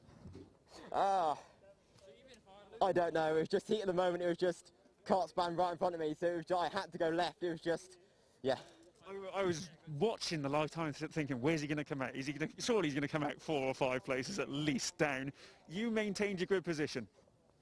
Well, I mean, that's one way of doing it, I guess. It's absolutely fantastic. I got a little clip of it on the BUKC Twitter for you to watch, but that's, I mean, I've seen people cut that chicane, but you fully, you were touching the barrier, surely. That was yeah, I mean, I'm lucky that kept it in a straight line, to be honest. It's quite bumpy over there, surprisingly. Yeah, I don't think many karts go over there to flatten the bumps out, and a good result for you as well. You were top 5, I think. Yeah, 3rd on track, but I think a penalty. I don't know quite where that came from, so I'll have to have a look. But I can't imagine why you would have been deemed to have infringed the rules at all. I mean, it wasn't even the first lap. It was like halfway through the race, so I don't actually know what it's for. But yeah, no, very good race. Good scrap with the guys at the front. So good race for all. Congratulations. I'll let you carry on and go and get weighed. Lucas Sullivan there with the biggest track limits exceeding of the season. And as I said, if you want to review that, go on the BUKC Twitter. We're at the BUKC. And you can see Lucas completely miss out that first chicane down the front there and go racing across the grass. I think Howard noticed it on the live stream. We're just waiting here now for these drivers to be weighed before we release the drivers for race number 4 this afternoon. We've got 2 more races to come from Clay Pigeon. Hopefully more of the same that we've seen throughout the day, which is fantastic, close racing. We're going to have a quick chat with this man right here at the back of the queue.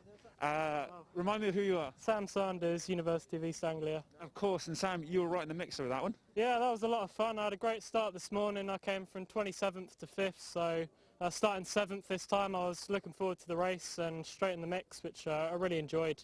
I've been able to fight at the front. It was a lot of fun. Just gutted about the penalty, really. So I'm in the same boat as Sullivan. I'm not really sure. I'll have to look at the live stream back and watch what I did wrong. Race number 4. How are you finding the BUKC so far, though? This is your first season in mains. Yeah, I'm really enjoying it. To come straight into mains was obviously going to be a challenge for us, but we've had a great start. It's been up and down. It's taken a little bit of getting used to. We've had a couple of penalties, but in our debut we got 3rd in 3rd overall and 1st in Clubman's, which we were super chuffed about. And we got another 3rd in Clubman this morning, so I'm really proud of all the boys. We're doing a great job, and it's really a pleasure to be here. I'm having a great time. Glad to hear it, and I'm just looking over my shoulder. There's still 3 people to be weighed. Just quickly, we're really struggling on commentary to describe yourselves and University of West England A, which we normally call UEA. Any suggestions for an alternative name for your team or their team? We've been racking our brains for weeks about this. I'll have to send you an email when we come up with a good one. Keep working on it. Bring something to Shannington for us in a couple of weeks. Absolutely. I look forward to it. Good man, Sam. You go get yourself weighed. I think Mason, one more for you there. Yes, it is 54. You've got to go and verify that result, which was a decent result, as you said. Right, onwards and upwards to race number 4, and Sam Cobb is on the front row for this one, as my microphone drops out almost completely. Hopefully you can still hear what I'm saying, because I can't. Sam, disappointing result here. I think you got a penalty, didn't you? Yeah, I got shoved in some cones by Brooks, I think. I don't really know what happened, but something. It's all right, though. We did all right in the round. Second place on the grid for this one. Surely you can make up for earlier.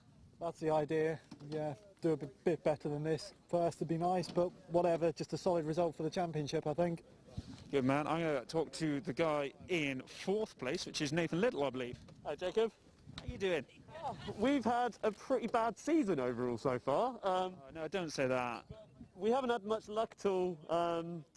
Martin and Ezekiel have been binned all day. What else has happened? Colin had a good result in the morning. That's about it. So we'll see how it goes. I got a black flag, which I then spoke to the marshals about, and there was an error on the timing system. So they wanted to give me a warning, and it came as a black flag. So I went from P16 to, P5? And then I got the black flag for not doing anything. I was a bit confused, but I thought that'd come in. Mistakes happen. So yeah, we'll see how it goes. I'm going to have fun. I like this track. It's my home track. I'm a Dorset lad, so we'll see how we get on. Good times. I do apologise for that timing error, but you're about to turn the day around with a win, right? I mean, that's the plan. I mean, I got Sam Cobb in front of me. He's pretty good, so let's hope I can stick behind him. We'll see what happens. There you have it. The first person to ever call Sam Cobb pretty good. Nathan Little there from Brighton University. We got Will Hensley in behind him. Will, who are you racing for? Remind me. Yes. Who are you racing for? I can't remember. Surrey A. And how's Surrey's day going? I don't think I've mentioned any of the Surrey guys so far, or at least interviewed you. How are you doing? Not the best. Not the best. Not great. What's happened? Still time to improve. What's happened? Tell us a bit about it. More penalties than you can imagine. I can imagine a lot of penalties. I was sat in race control during a session before. How are you doing yourself, though? Not great, but there's still this race to go, so we'll see. Well, all the best with it. Hopefully I'll speak to you at the end. Thank you. Let's wander a bit further back. We've spoken to Miss Smith earlier on in the live stream. We've got Ben Boris from Birmingham in for Birmingham C, not scoring points this time. Have you got enough lead on? I haven't got any on. Okay, same as earlier then, you're just going to run it unleaded and hope for the best? See what happens. All right then, well I can't abide by that sort of rule breaking, so I'm going to end the interview there and wander on further back. Let's see who else we've got in this one. Let's try and talk to someone we haven't spoken to. And I want to say Kart 19 is one of the Brooks guys. We've spoken to them. 12 definitely is, as is 7. I'm finding a lot of Brooks guys back here. And we've spoken to Dante Dillon. I'll tell you who we haven't spoken to is Newcastle. So I'm going to go over here and have a quick chat with my mate Harry Jones. Harry, how are you doing? I'm not bad. How are you? Not too bad, thanks. How's Newcastle's day going? I saw Kyle running quickly earlier. Yeah, we've had quite good pace. A couple of penalties here and there, spoiling it a bit, but no, we're looking all right this afternoon. So hopefully, me and Adam now don't mess it up for the others. So I'm just eyeing up your boots and gloves and helmet combo. The gold and black is really on point today. Is this always your get-up, or is this some new footwear and gloves? No, it's my my usual attire. So like to be matching, you see. Bit of OCD, so it's lovely, and the red and the black on the helmet goes well with the kart as well. Can we just get a quick pan up from the feet, Luke, and just show you exactly what we're talking about? There's some lovely looking race boots, and then if we bring you all the way up to the gloves, a nice Alpine Stars suit, and finishing with the helmet with a nice big dragon on the back as well. Harry, I hope you have as good a race as you look. Cheers, mate. I don't know what you said, but cheers. No one can ever hear me when they switch the engines on, but wow, what a lovely looking young man. Right, that's the grid walk for race number 4. One more to come after this, and I hope the racing is excellent. Andrew and Howard, over to you to commentate for it.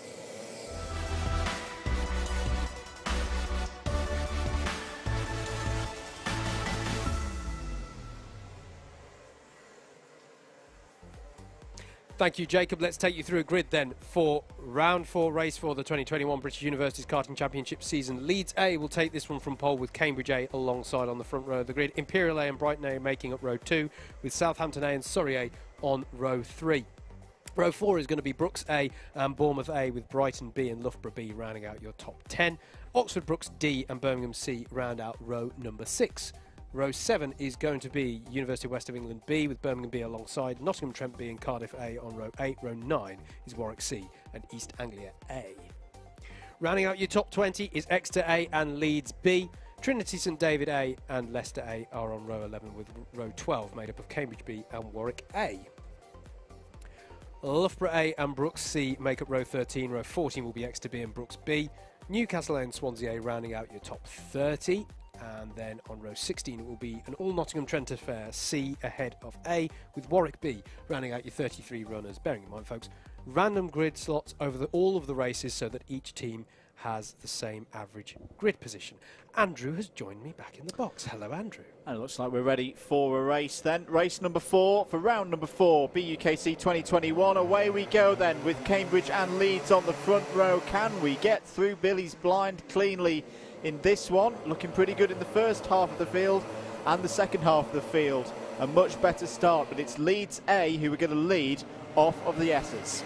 Even more impressive, they've all made it through the S's facing the right way. That is a very impressive feat by all concerned, but it is coming out of... there's a spinner, 2 spinners at Hans Hairpin. I spoke too soon.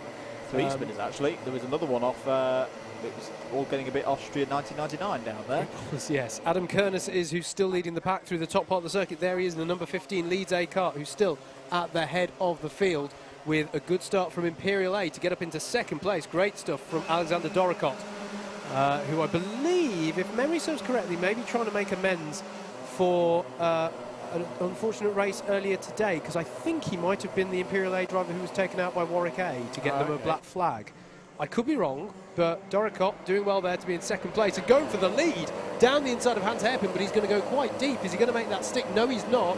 And I can just see out the window, when we catch back up with them on the shot, he's going to be under pressure from Sam Cobb. Indeed he is. Sam Cobb in the KJ car is going to challenge, and that's bold because he was able to stamp his authority in spite of the fact that on balance he would have the outside line through Button.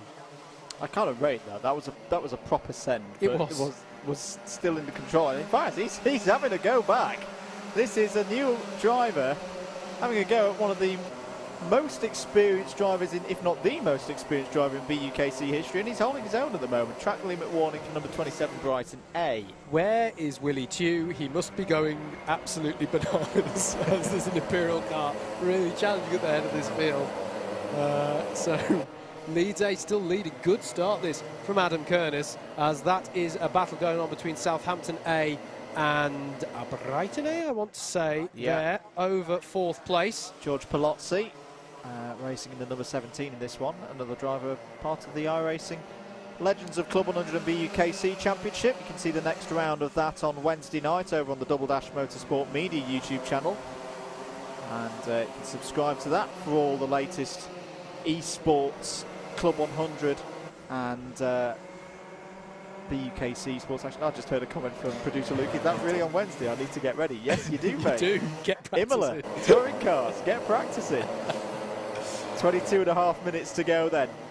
Fight up at the front of the field. Sam Cobb going toe-to-toe with Adam Kernis. Leeds have had race wins so far this year. They took at least one from memory at PF International. Dante Dillon's off and facing in the wrong direction. He's got it round now, but that's not good for the Nottingham Trent driver. And down the inside of Doricott there was an attempt from George Palozzi in the Southampton A car, but Doricott's going to get it back. Brilliant first few laps here for Imperial A from Alexander Doricott. Very impressed by that, and I'm very impressed by Adam Kernis as well, holding off the most experienced driver in the field. Potentially, we're pretty certain we now. We need to work it out. We need to work it out. We're pretty certain the most experienced driver in BUKC history in the form of Sam Cobb, as there's a penalty for Brooks A, as they continue to have a day that's just off. Just not quite up to Brooks's very, very high standards. Yeah, do you know what it's feeling like at the moment with Brooks's form to me, Howard? It's feeling like a qualifiers. It's something we've noted before, to explain for newer viewers. The start of a season that's not affected by the C word, we normally have a qualifiers where all the teams race, both top tier, middle tier and bottom tier, to qualify into this championship. Now, we've had to do things differently, hence the promotion and relegation system. But in years gone by, often that first meeting of the year, Brooks have been fast, they're always fast, but a little bit off. It's like the raceometer hasn't been calibrated yet to get those close moves done right. Now on a qualifiers day, a little bit less risk because the talent is spread out across 2 days.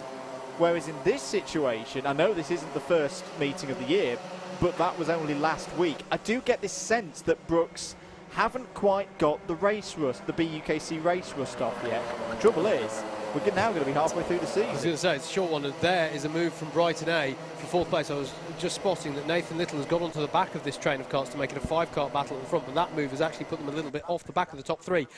And look out as well for Max O'Shaughnessy, who has just overtaken Brooks A on the last lap to get to the head. There he is in number 3 already, bridging that gap and getting up onto the back of them. So it was a 5-car battle for the lead of this race. Actually 3 at the front, and now it's starting to be a 3-car battle. There's a move there from Sam Cobb on Adam Kernis, and Kernis is going to be hung out to dry. Is he going to give Doricott an opportunity as well? He's going to go for it for Imperial A. It's going to be so tight in the S's, and they navigate it brilliantly. It's Cambridge A to the front and Imperial A following through into second. Brilliant stuff from one of our clubman runners here, and behind them there's Max O'Shaughnessy battling in the Exeter A car with Nathan Little in the Brighton A effort, and he has got that job done. So Exeter A up to 5th place, but great little exchange between the top 3 at the start of that lap. It's an ominous sign for drivers at the front of the field that Max O'Shaughnessy's got himself into this position this early on. We've not seen much of him today. He was taken out on lap 1 of his first race, but clawed his way back into the top 15. Here goes Southampton A having a look at Leeds A now down into Billy's blind. Nothing going there. But Max O'Shaughnessy is now looking up the inside, side by side through the F. That is beautifully done, Max. Yeah. That is brilliant. That is so hard to do. That was a clean move through the S's. confidently done. He's up to P4. Yeah, that was brilliantly judged. And is that Brighton B putting in a move in the background as well? But brilliant stuff. And was that Sam Cobb going down? No, it was Sam Cobb under pressure. He's under attack here. He's under Doricott. Doricott is really on it with the pace in this race. He's going to have a run. Is he into Billy's blind? He thinks better of it. Sam Cobb just does enough to deter an attempt on the inside. Through the S's they go. I'm very impressed by this drive from Imperial A so far. Sam Cobb is not able to break away at the moment. Max O'Shaughnessy in that extra A car has now got onto the back of Adam Kernes, our pole sitter in that number 15 Leeds car, over 15th place. Birmingham C in 5th as well in the number 45. Is that Benjamin Boris in his points ineligible race? Yeah, he's not counting points in this one. So he's had a good few laps to come into the fray, because it was definitely Brooks A who were formerly behind Exeter A. So both Birmingham C and Southampton A have been able to show Brooks A a fresh pair of heels. Contact warning for Cardiff A. Doricott going defensive against Leeds. Leeds on the outside, but that's going to open up the door for Max O'Shaughnessy in that extra A car. And the number 3 goes by the number 15 there. Another great move by Max O'Shaughnessy to take Exeter up into 3rd place. And meanwhile behind him, Benjamin Boris in that Birmingham C car, not eligible for points, but has now put himself between Exeter A and Leeds A. So Leeds A down a couple of spots on this lap.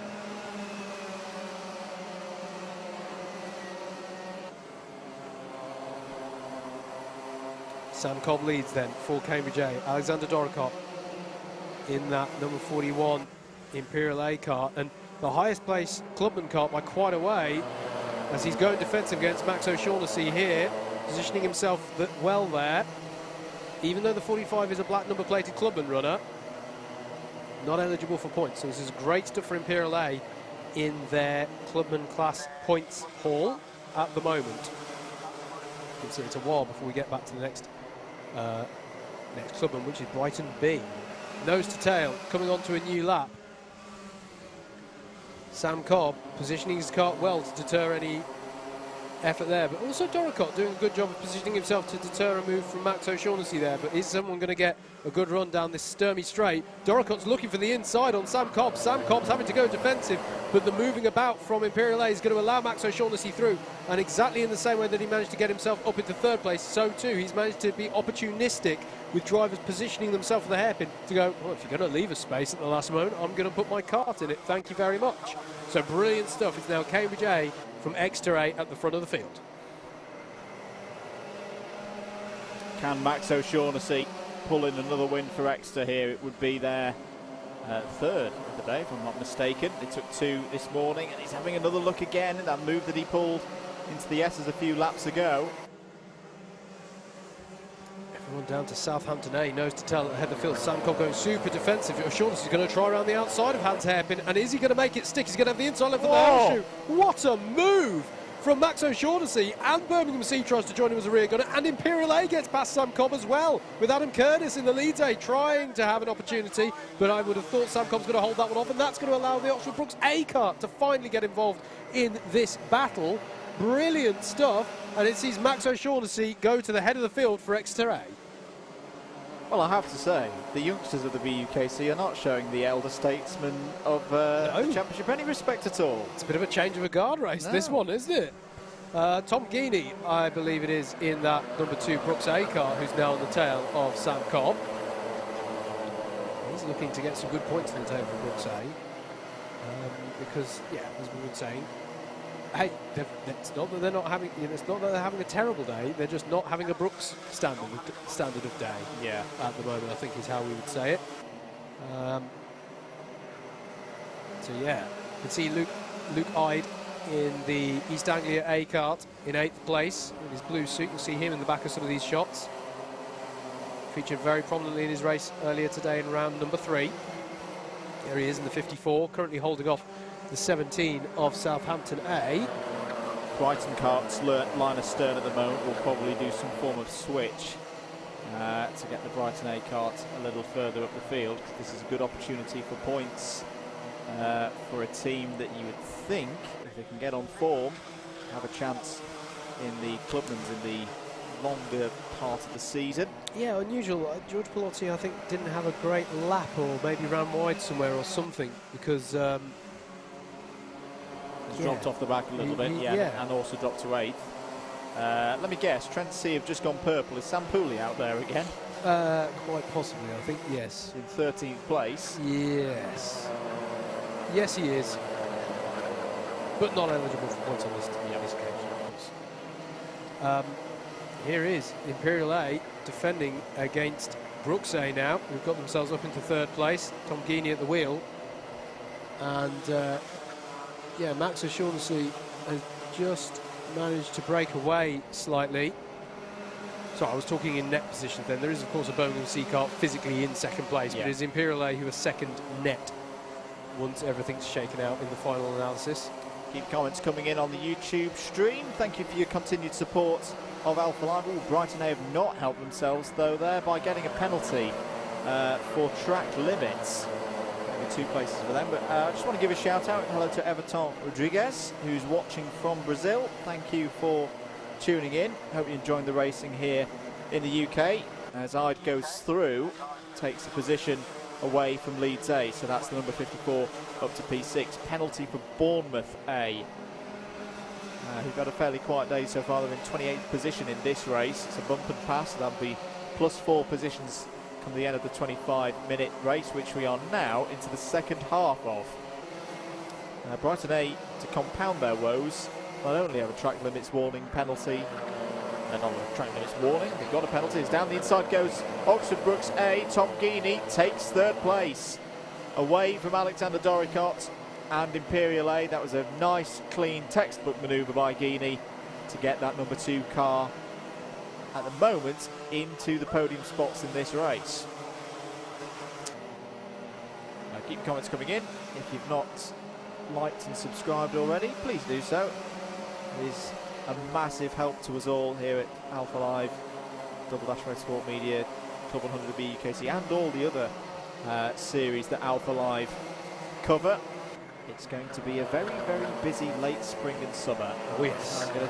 That's all I'm going to say at this stage. Lots planned, not just here in BUKC and Club 100, but other series as well. The only way to keep track of all of them is pressing that subscribe button. 11 minutes, 20 seconds to go. Tom Geeney continues there in 3rd place, but I really like this drive from Alexander Doricott and Imperial A. It's gritty, getting in there, and sensible as well. It's not, you know, he's not over lunging people back. It's not foolhardy. No, it's a battling drive. Yep. I'd say I am subscribed to Double Dash Motorsport Media. I've got some nightmares that I'm going to see that we've gone live when I don't know. We've got so much stuff. It's like, we're live, are we? It hasn't happened yet. It hasn't happened yet. It's Sam Cobb battling away with Luke Ide. Luke Ide's got the better of him there through the horseshoe. Nice little move there by the East Anglia car. And what that does do is, I mentioned how Alexander Doricott in that Imperial A effort was quite comfortably the highest placed clubman car that was eligible for points.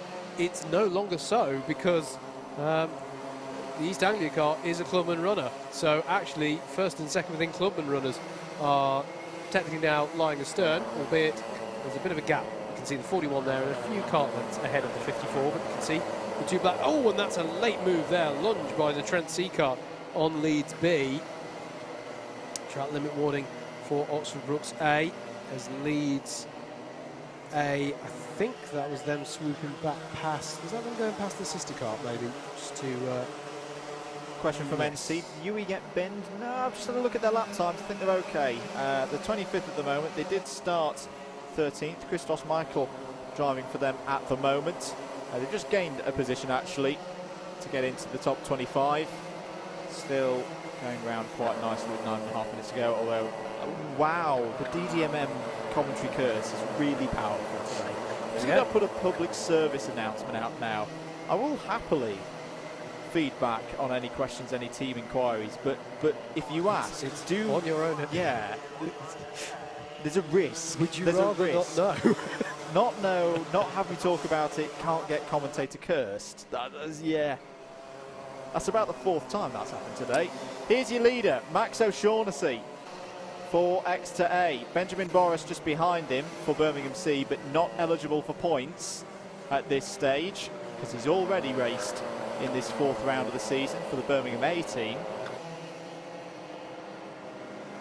What are lap times looking like? Well, a 40.593 for Max O'Shaughnessy last time round, which was his fastest of the race so far. Yep. A 40.813 for Boros, but Boros has just gone purple in Sector 1. So the fastest Sector 1 of the race so far. Very, very evenly matched between these two. Yeah. Blue-eyed. Sorry, Howard. No, it's okay. Tom Guinea was gesturing a few laps ago to say let's work together to try and close what was then a 2.5 second gap. It's now a 3.3 second gap. So they just aren't able to stay on the pace of these leaders at the moment. And there's been a change for the overall clubman lead as well, because East Anglia have got themselves past Imperial A now for 4th place. So that is a change to who is our highest placed clubman class drive, which I'm surprised to be saying. Honestly, Imperial A's drive has been so impressive so far, and it still is. But yeah, now being challenged for clubman's honours in that battle over 4th place. Ben Davidson, I hope you are actually genuinely from Swansea and that you're not trying to incur the wrath of the commentator's curse. This is where from Cardiff? Everyone asks about every uni they want to be commentator cursed. The 25th, mate. They're in 25th place now, and at the wheel of their car, start towards the back. Yeah, they've got Bryn Griffiths as up the inside, the number 44. Let's see, it's Sam Pooley on the move again. He also is not eligible for points in this race. And James Mills, we haven't seen James much so far, but he's been doing his standard James Mills things, driving very quickly, making lots of overtakes. He is Loughborough's specialist at coming from the back of the field. He started this one in 25th, and there he is, trying to make a move on Leeds A now for, that's 10th. So yeah, into the top 10 with 7 minutes to go. I think it's one of the harder tracks to do a move up through the field, and there's impact there, coming out the S's. And that all happened because I just saw that one out the window. Yeah. The 48, who I think in making way for some of the leaders come through, just caught the inside curve of the left-hander part of the S's, and it threw them wide, and suddenly they got collected just a touch behind, and it started a proper concertina. A proper cascade down through the field. So that was the Leicester A car, the number 48, and absolutely no malice. There was nothing that I can say that they did wrong. They were trying to hold on to their car and not hit the tyres. There they are, the number 48. They may be feeling a little bit worse for wear. It's good to see them circulating again, though. There are the tyres, so the tyres did have a slight contact. But that was a big impact, and it had the impact. It was Imperial A. Alexander Doricott, after all, such a good drive, was just in the wrong place at the wrong time. Yeah, and there's nothing he could have done about that one. Yeah, it's just one of those things in racing sometimes. I tell you who it did benefit, though, as we were just talking about him, James Mills. That's now him up to P8. My goodness, this is becoming quite the season for Loughborough A. I say we've seen it before. I remember a couple of years ago, Exeter A were having an early season run where we were starting to think prematurely, we must admit, about a championship tilt, and it all started to go wrong for them in round 4 as James Mills goes down the inside of Leeds A's driver. That's another position for Loughborough. Adam Curtis from Leeds A now in 8th place, being backed up by the B team, and they will probably switch. As we say, the main effort for Leeds as a squad this year is the B team's clubman effort. Yep. But we've seen it before. Round 4 is where sometimes there's the switch. An early championship charge can come unstuck. Yes. I'm really conscious of the commentator's curse at the moment, but at the moment I am not seeing it happen to Loughborough. They are just faultless so far this year. And as I say, as we established earlier, it's somewhat unprecedented if they can take 4 round wins in a row. Yeah. We haven't seen that for over a decade. Oh, I've realised, my BUKC anorak has just realised, I didn't check that no one didn't do it across spanning seasons. I didn't check that. Yeah. I think it's unlikely, though.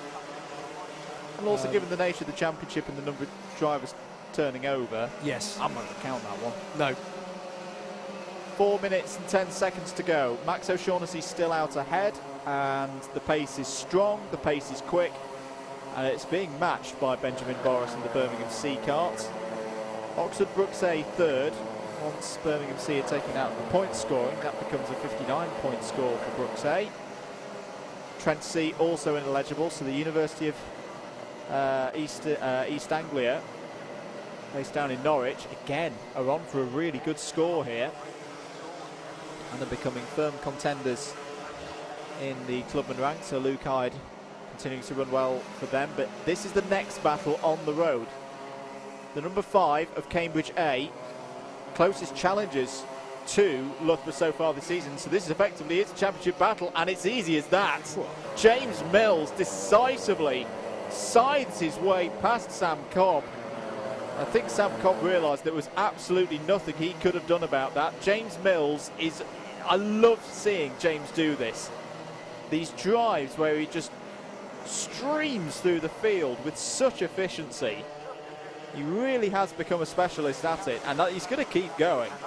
He's got 3 minutes to go. The gap, the number 40 is a back marker. Will clear, I think, quite easily. Yep, there he goes. The gap's 4 seconds, so yeah, that's probably as high as Mills can expect to go. But, you know, they've turned a 25th into a 6th, Loughborough A. I'm just going to remind myself of their results earlier so far today. They have had the race win for Piers Prior and a 4th. They've already got a score going into the last race that could be enough to win the round. This is very impressive. Battle, not for position. This is Sam Pooley just putting a lap on the number 31 of Bournemouth A.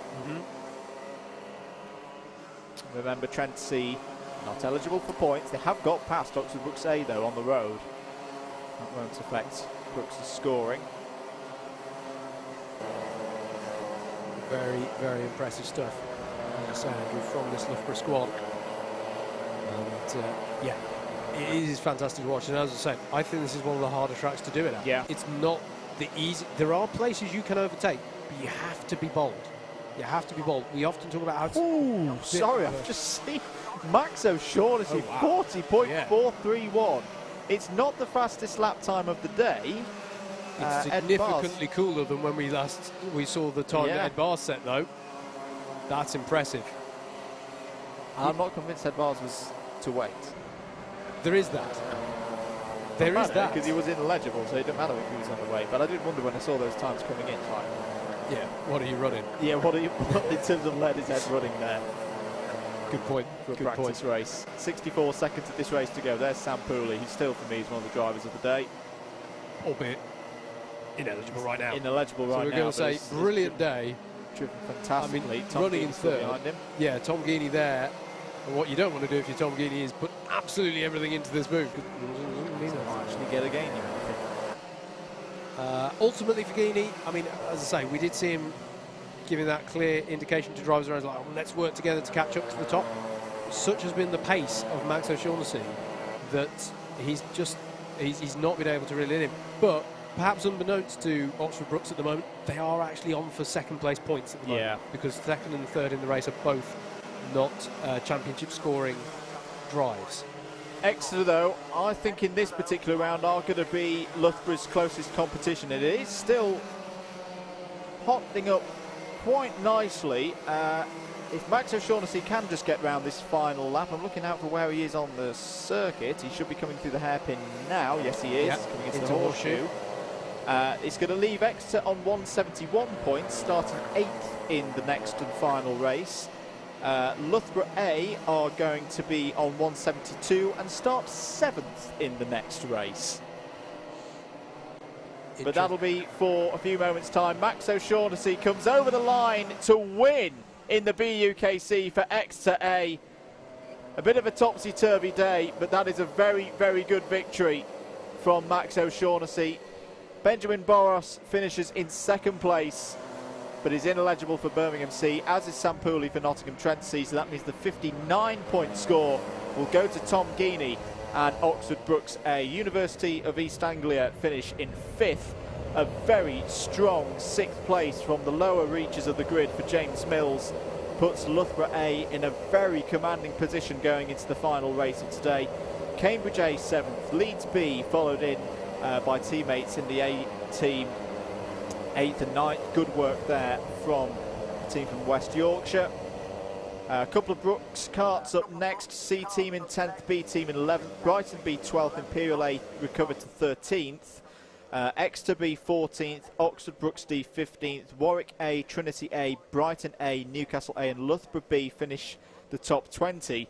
Nottingham Trent A, Warwick C, Trent B, Surrey A and Swansea A take us to 25th. University of West of England B, Warwick B, Southampton A, Cambridge B and Cardiff A are down to 30th. And then Bournemouth A, Birmingham B and Leicester A all had tough ones there. 31st through 33rd. Am I allowed to give my clubman driver of the day to Imperial A? Yes. I know that they finished 30th at the end, but I don't, from what I saw out there, it was not their fault that they got involved in a bit of an entanglement. That was a very good drive from Alexander Doricott. We have one more race to go here today at Clay Pigeon, and we can hand down now to Jacob on the grid. Down here on the grid, the drivers are being weighed after that one to make sure they are all of the minimum weight. Max O'Shaughnessy is making his way over now, having a quick chat with Benjamin Boros, who is racing inelibly for Birmingham C and certainly won't make the weight limit. I'll just grab Max as he comes past. Max, race winner, number 3, third winner of the day for Exeter. Yeah, we're looking good today. After missing the first round, we've got a lot of catching up to do, so, you know, we need to get these wins in. Feels good to have a redemption race after being spun out in my first race this morning. I was going to say, you certainly made up for your round 3 performance. Yeah, it was really fun. I think I got lucky at the start, managed to find a good path through the first corner and come out ahead. And then from then, the kart just felt really great, and I was just trying to get forward. Glad to hear it, and obviously you guys missed PFI, which was devastating, but do you reckon Exeter can still pull something out of the bag in terms of the championship? I wouldn't count us out, okay? If we continue being flawless for the rest of the season, there's 2 drop rounds, so I think I wouldn't count us out. Good man, I love the confidence. I'll let you get weighed. I will count you out if you get disqualified for being underweight, but for now, we'll consider you still part of this championship. Let's talk to Charlie Hyde. How are you? I'm alright, thank you. How are you? I'm not too bad. Did you enjoy that? Yeah, it was good fun. A shame we got such a bad start. I think I lost about 5 or 6 places on the start, but worked my way back up to like 5th, I think, 4th, maybe, I don't know, somewhere like that. I'm not officially sure of the result, but yes, you're certainly running top 5 when I last looked. Yeah, it was decent. But I've got some, I don't know, something got in my eyes, and I know someone else did, but my eyes are really sore at the moment, so barely see it at the moment, just a bit blurry. I thought you were just getting emotional because you've realised how much fun you have in the BUKC. Yeah, it's a bit emotional, isn't it? Not every day you enjoy yourself this much. And to be in the top class as well, which is good fun. Exactly. I'll let you get weighed because you need to make sure that you're of a certain weight, but well done. Cheers, thank you. Mr. Ide there, as I believe it's pronounced. I think I messaged Andrew and Howard that in a race earlier. Nathan Little's shaking his head. Sorry? Had a puncher all race. Well, why didn't you come in and have it fixed? Because by that point it was already done, wasn't it? Did you not figure it out on the roll-up laps? I thought it was a bit dodgy, but I thought you've only got 1 roll-up lap, so I wasn't sure if they were just going to go, to be honest. So I thought I'd rather just stay in the pack. And yeah, it's annoying, but it's what it is. All right, you need to get yourself weighed as well, so I'll let you get off. I'm way too fat, so I'll be all right. Way too fat. I find that hard to believe, Nathan. Yes, that was race number 4. We've got 1 race left of round 4 of the BUKC and 1 race left over the live stream. Unfortunately, we can't bring you tomorrow's intermediates and rookies event, but we will be back in 2 weeks' time, I believe, or 2 weeks tomorrow, I should say, at Shennington in the Midlands somewhere where I've never been, actually, so it'll be an interesting. Banbury, I'm told, again, somewhere I've never been. Race number 5 drivers are waiting over to my right-hand side. They'll be released onto the grid as soon as these guys have all been weighed. We keep them separated so that no one can be past a sneaky block of lead to make sure they make the minimum weight. Carts are being fueled up behind. ready and waiting for one last runabout. And by the looks of things, we've got most of our drivers done all right. Were you overweight? Want to have another go? Forgotten something on his cart, hasn't he? He's not going to be overweight if he leaves all the lead on the cart. So as you can see, as I mentioned, our cart's being fueled up.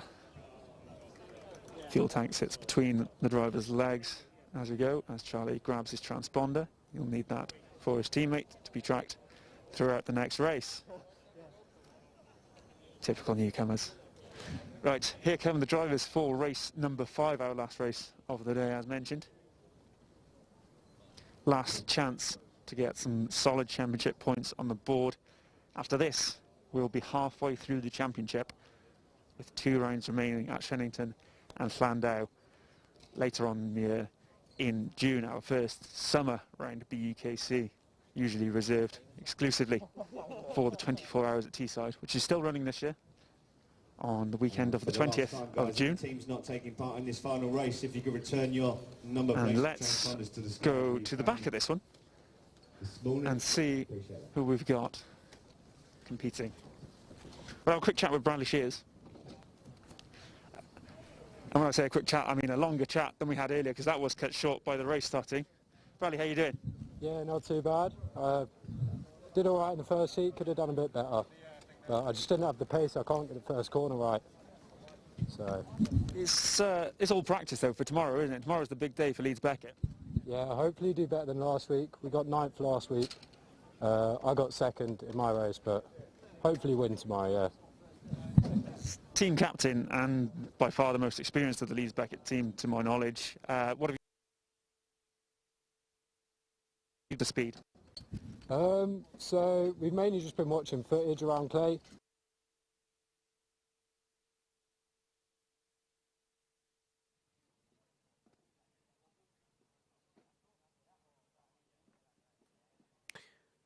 Apologies, we seem to have lost Jacob down there on the grid as the drivers are getting ready for the last race of the day.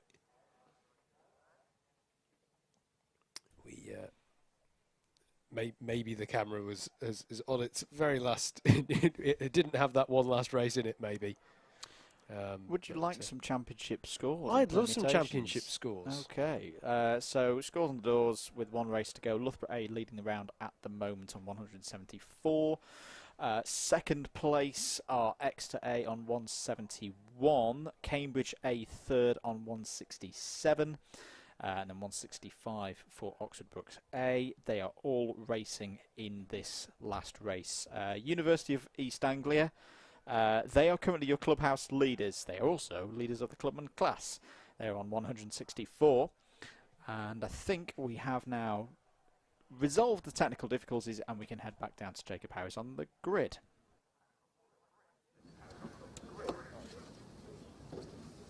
Yep, apologies for our loss of signal there. I was just asking Bradley Shears for his teammates from Leeds Beckett watching at home. Should they be watching him specifically for tips in this race? Yeah, I'll try my best, try and move forward as much as I can, but there looks to be quite a few good people in this heat, so try follow some of them through. Well, all the best with that, and I'll see you tomorrow. Bradley Shears there, getting in some seat time before the intermediates tomorrow. Let's have a wander forward and see if we can chat to a couple of those drivers that he mentioned.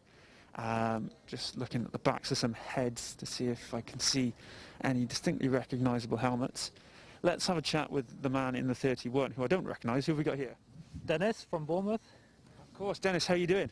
Doing good, thank you. How are you? Yeah, not too bad, thanks. How's Bournemouth's day going? We didn't see you out at PFI, but here you are at Clay. How's it going?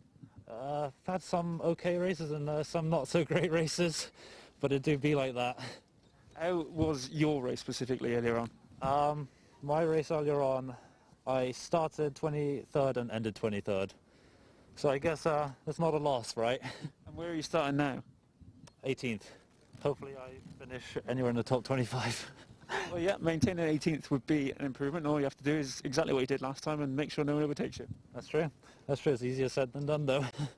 It is indeed. Dennis, have a good race. I will move forwards on to Callum James is in front. Callum, how's it going? Yeah, it's going good, thank you. How are you? Not too bad, thanks. We saw you out earlier, I believe, one around the front of a race, but you'd been lapped, showing good pace. Can you show that kind of pace only on the same lap as the leaders this time? Let's hope so. Yeah, just got to keep it straight, keep smart, and not do anything stupid, really. Well said. And with that, we've finished for the day.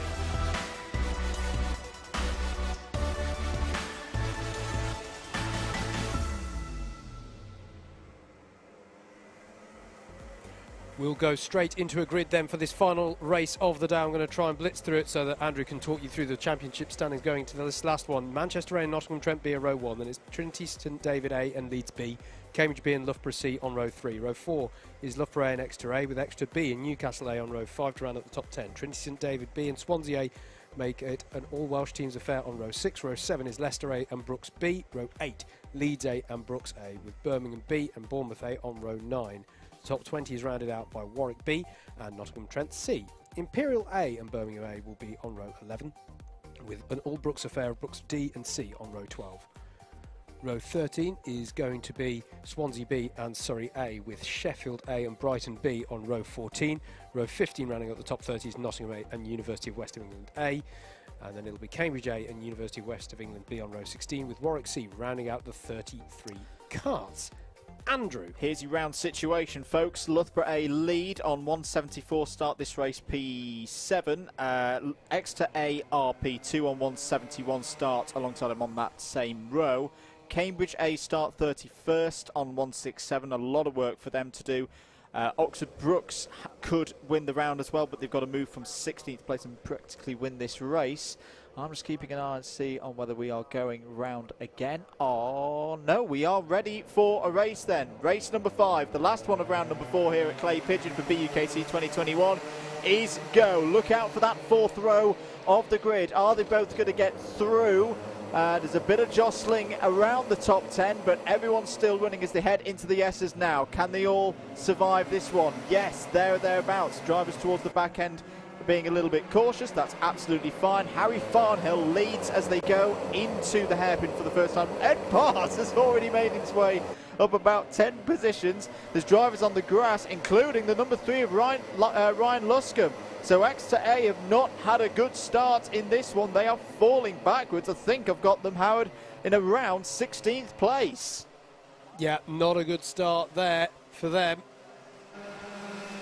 As they come around to finish this first lap then. Trinity St David A lead, Leeds B in second, Manchester A in third, Trinity St David B in fourth, and it's Cambridge B to round out your top 5 as there's a penalty for University of Wales Trinity St David B. Yeah, bumpered past. That'll be 4 positions for them at the end of the race, but their A team's doing a really good job at the moment up at the front. Also doing a good job, Leeds B, P2, Jack Fisher driving for them in this one. And they need a win. They really do need a win or some big points to even try and challenge the University of East Anglia, who currently have a clubhouse lead that we've calculated on 164 points. But here, look, Fisher points to Harry Farnhill saying, go, go, I want to work with you. And that's good tactics being played by both of those drivers at this stage of the race. Manchester A trying to close them down, though. They're in third place. They've had a very good day so far, have Manchester. Growing all the time. Kane Shepherd driving for them in this one in the blue suit in the number 20. Track limit warning is out for the number 2 of Oxford Brooks A, who are already, Howard, up to P6. That's more like it. That's more like the Brooks that we know and that we've seen over the years. They're definitely on the charge in this one. Yeah, absolutely. Trying to salvage something from, well, I think we've covered it plenty, that it's maybe not been their strongest start to a BUKC season. This is Leeds B, though, looking for an opportunity here on Harry Farnhill in that University of Wales Trinity St David A kart. Just to mention as well, Loughborough A are currently down in 21st. Is this the first sign of a little chink in the armour of Loughborough? As it stands, they would still win this round, and this race would be the drop score for Loughborough, but they've got a lot of work to do. There they are, the number 4 kart. Not where I would have expected them to be, considering they started on the 4th row of the grid. Yeah, absolutely. Bit of drama here, and perhaps the first chink in the armour with Charlie Bennett at the wheel. Manchester A driving well at the moment. Kane Shepherd in 3rd place. Here they all are streaming on to lap number 5. Still at the end of the field, it's Harry Farnhill fending off Jack Fisher in that Leeds B kart, as there's a curve warning for their sister team in the A team of the Leeds effort. There is Ed Bars in the 25 University of West of England A kart.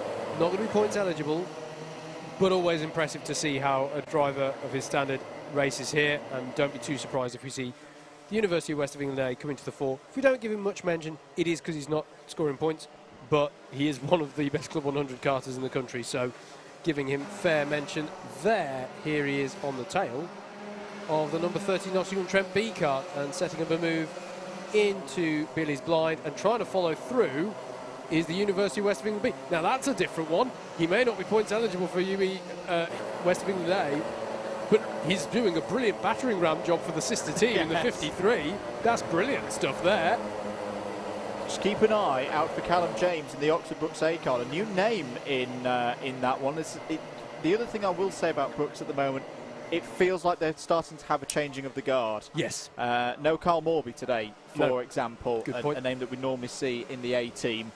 And this is a good test for him, because it's all down to James now to see, can he pull this kart up into a round-winning position. There's Bradley Shears, Leeds Beckett University, will be racing tomorrow. Ryan Luscombe starting to come back through for X to A.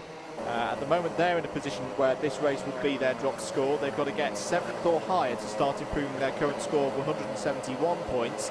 Currently they're outside the top 10. 20 minutes to go. Down the inside goes the number 26 there, Oxford Brooks D. Good move that. Yep, and that's their upper position. I think that was on Surrey A for 13th. It was on X to B. No, it was on X to B, of course. It was. Callum So falling Chijevski. back a bit. Yeah, at the wheel of that effort. Here we go then.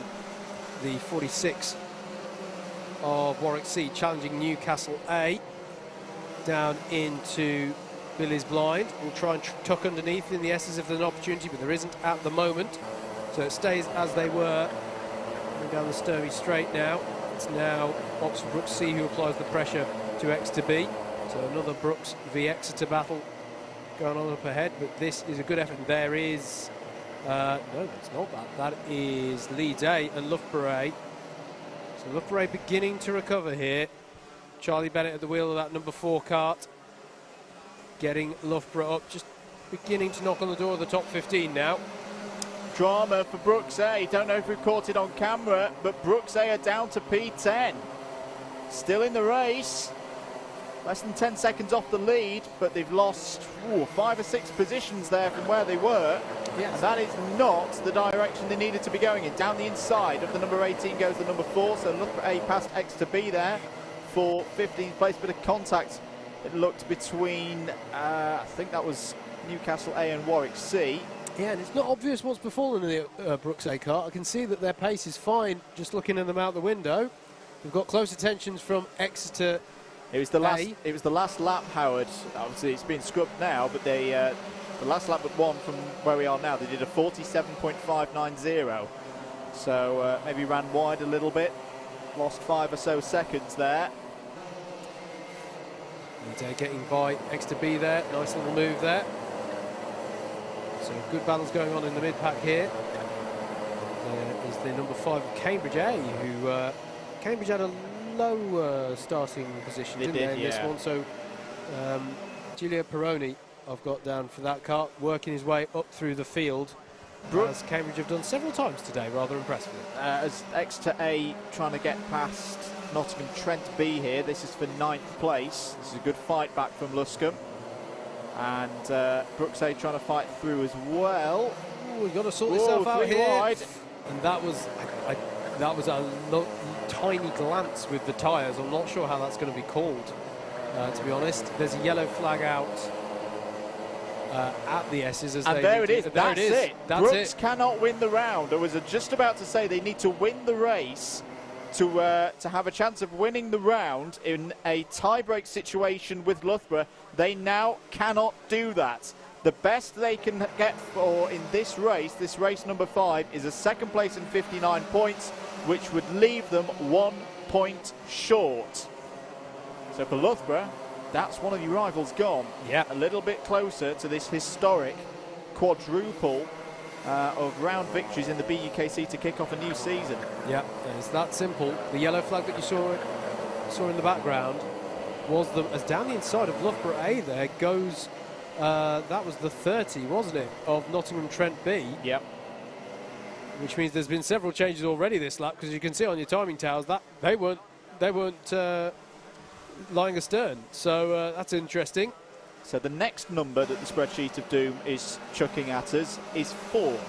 Why? That is the position that Exeter need as a minimum to win the round. So Ryan Luscombe, you've got 16 minutes to find 6 positions. That, in all honesty, Howard, looks to be the only kart out there that can stop this 4 wins in a row for Loughborough. Loughborough are out of this in terms of improving their score, because remember they've got a 1st, a 4th and a 4th on their scorecard at the moment, so they need to get 3rd or higher in this race to improve on that, and currently they're down in 14th. Indeed.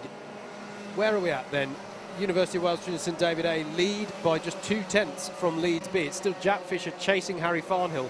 It's a good little battle at the head of the field, actually, and joining them for the ride at the moment is Manchester A with Kane Shepherd at the wheel. He was our pole sitter. He's running in 3rd within a second of the leader.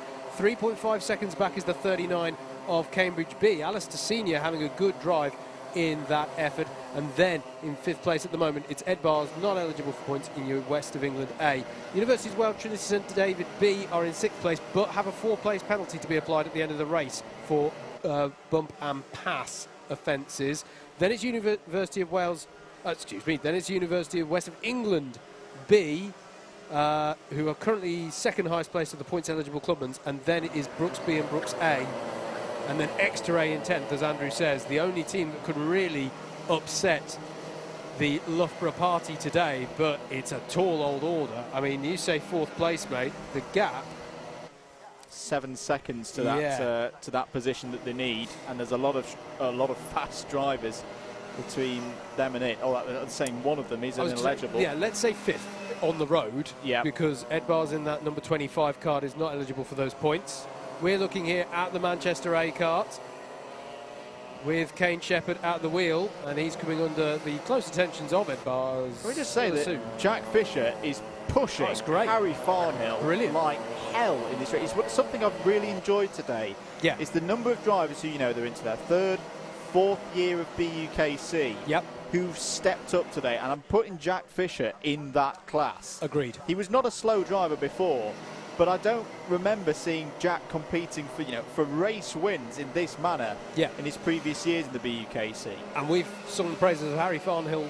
Oh yeah, many Harry times, Farnhill, we've seen win races before. Yes. He's been one of the most consistently fast drivers over the past 3 seasons. So this is not a slouch that Fisher is challenging it, and he's doing that sensible thing. It's probably one of the most sensible P2 drivers I've seen all day.